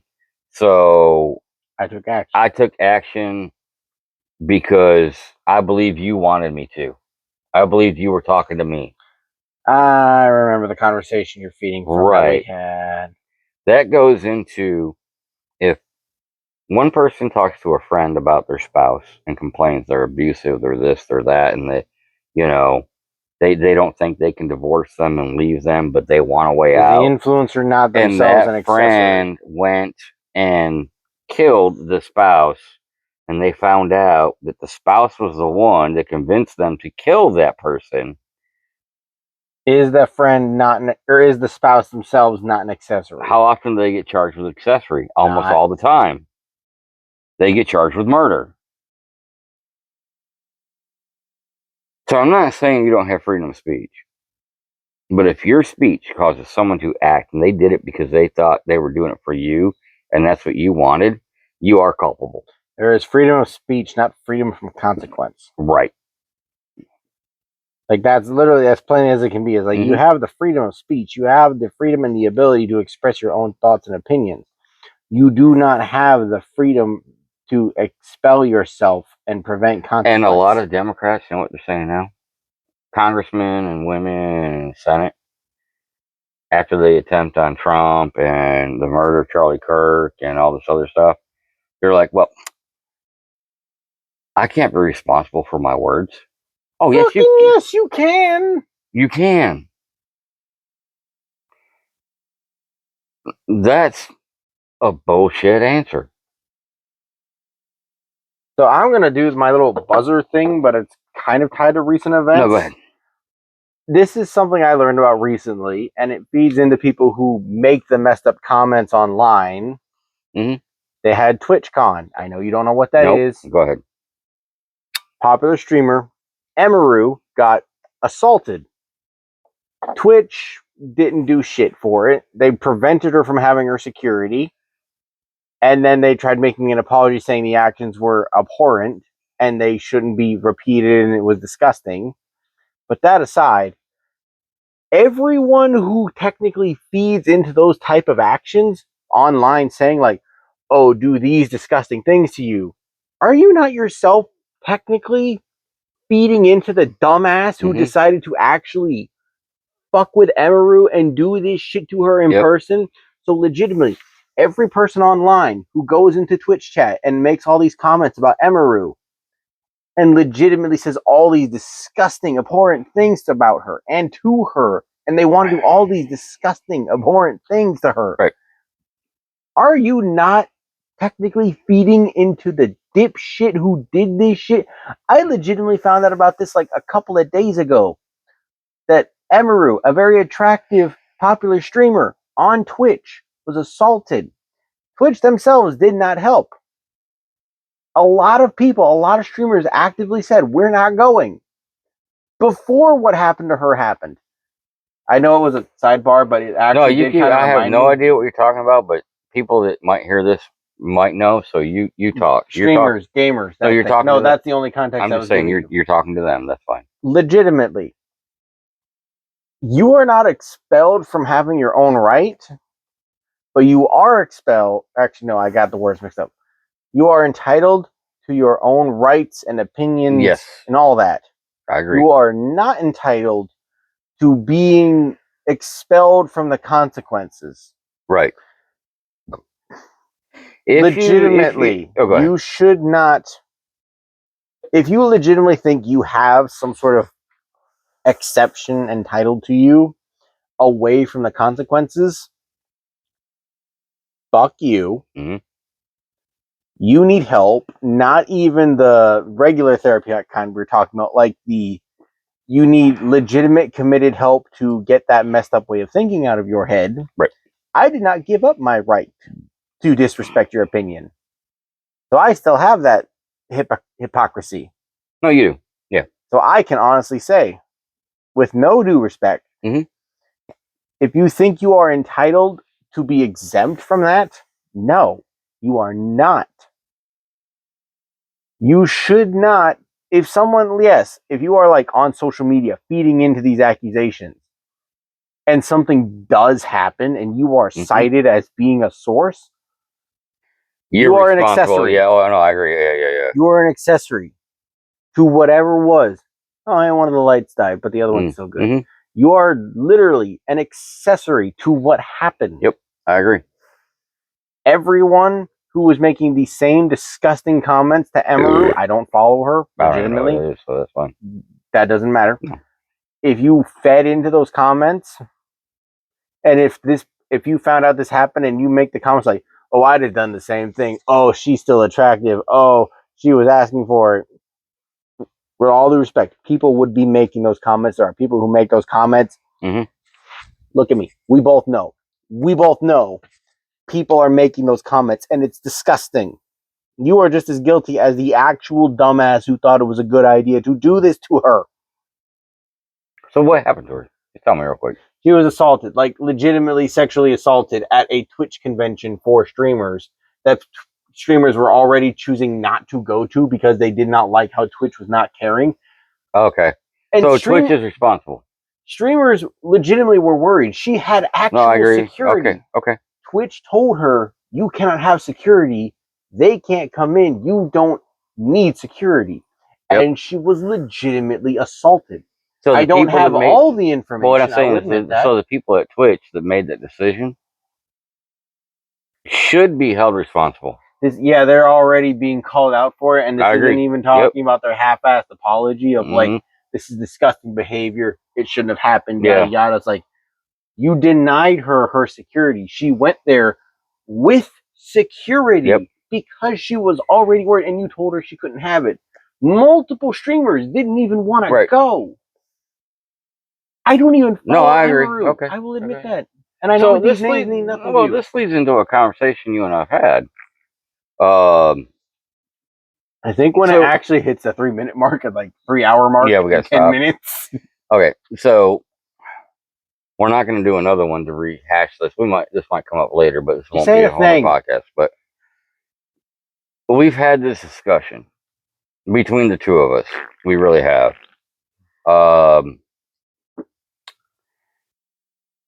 If him and I go to a bar or a place in public, if we go to a certain bar and we have our conversation, that conversation, then he would have to watch his back on possibly being assaulted for his opinion.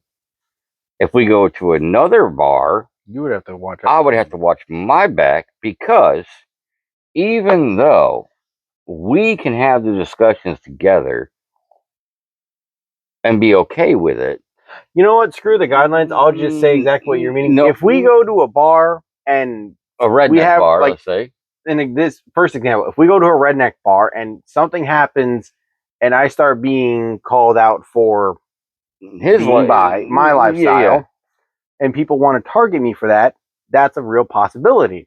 They might want to target him for being okay with my lifestyle. Right. On the inverse, we go to a gay bar. We go to a gay bar. There is that slim chance, real slim chance, that someone could go in there, not part of that community, and target someone. And because I don't think I traditionally look like someone in that community. No, you're going the opposite way. If we went to a gay bar and I was talking to you, that's not what I mean. I mean like visually. No, I'm saying if you were talking and I was telling you how I didn't agree with everything. No, that's actually not where I was going right away. Okay. Right away. I was getting to that. If someone found out how you don't don't agree with it and you were so against it, they might target you as like, you should support him and all this. That's what I mean. I would have to watch my back. I was getting to the idea of like someone going to the bar already against that lifestyle, targeting those who were in that lifestyle. Well, they'd even target me because I'm not sitting there. I know. That still puts us both. So literally, even though there was a point. There was a point. We literally each have to watch our own backs because we're not normal. Our opinions, right? Our opinions aren't normal. So both sides would target us, which is why I'm grateful for the people in my life, both personally and impersonally, like at work and stuff, who do line up with that way of thinking. Right. Because yes, some of my coworkers are also in that lifestyle, but they are not on the far expressive, over the top end of that lifestyle. They're like me in that regard. Ooh. So since he's away from the thing, we're about to we're nearing that end point. We got Yeah, about yeah. 6 minutes left before Because the we could probably actual go for end. another 3 or 4 hours. Yeah, I know, and I kind of want food again. Me too. I need food. Yes, for those who don't know, and I know he's not going to understand a word I'm saying other than the basics. I don't know TwitchCon fully. I don't care. I'm not a streamer. He's not a streamer for obvious reasons. Even though I think you would actually do fine as a streamer. I'm being dead serious. We might. Well, the more we go into this, we might start branching out. No, not like that. I mean like gaming streaming. Like actually playing video games and bullshitting with chat on stuff. Oh yeah. Like legitimately, I think if you were just like a basic Skyrim streamer, I'm dead serious. I think Okay, that would be right. fun. That would be But fun. there are people. There is a girl. There is an older lady. Like she is the Call of Duty grandma. Mhm. Older lady in her 50s or so. Full on streamer kicks people's Older minds. lady in her 50s. Fuck you. I'm 53. Shut up, Captain Obvious. But she kicks people's asses and they're my age and she's beating their ass in Call of Duty and gaming. And they make the comments where they realize who she is. Mhm. She's the gaming grandma. There was a guy. Oh, my characters in Skyrim, I would beat the shit out of people your age and like have fun with it. I know that. See, I that's get my it. point. I get it. But no, I don't mess with TwitchCon. Like I said, I only found out about the Emaru incident recently.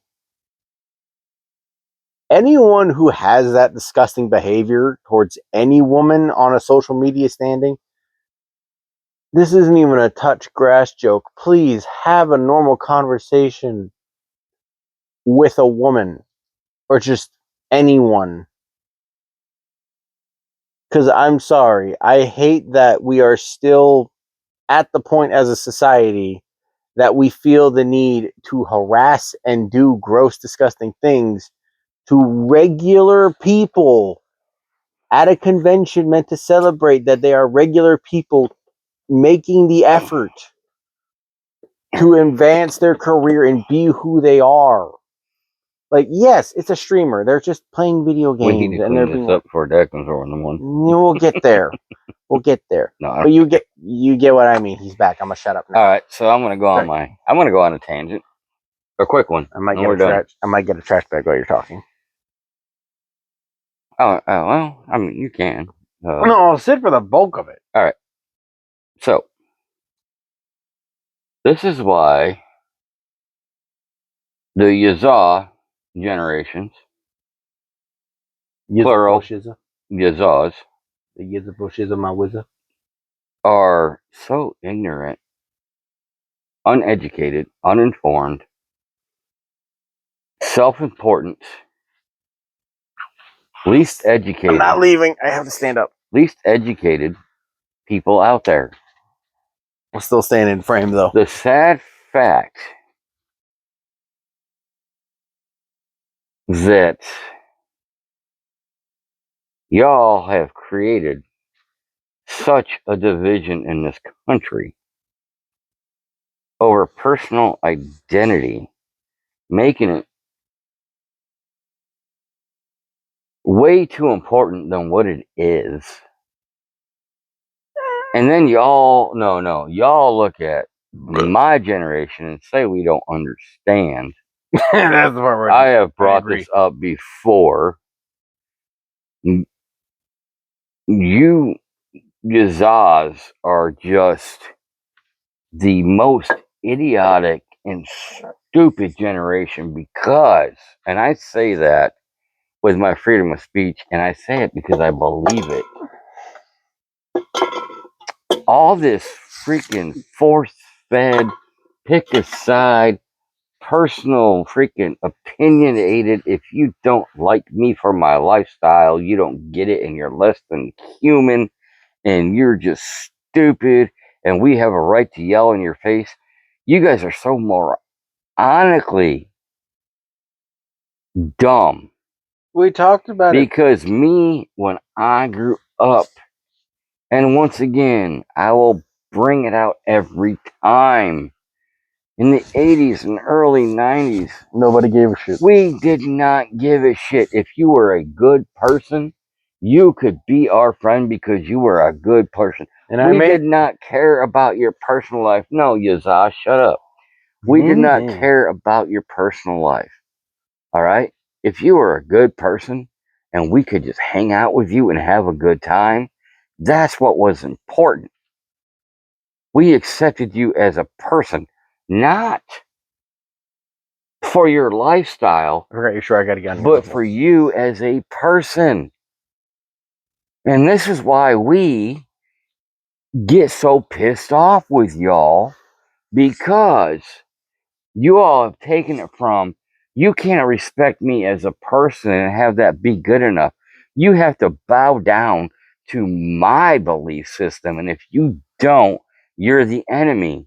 No, you are the enemy, because you are not saying being a good person is good enough. You have forgotten the fact that being a good person is just being a good person. And that should be enough.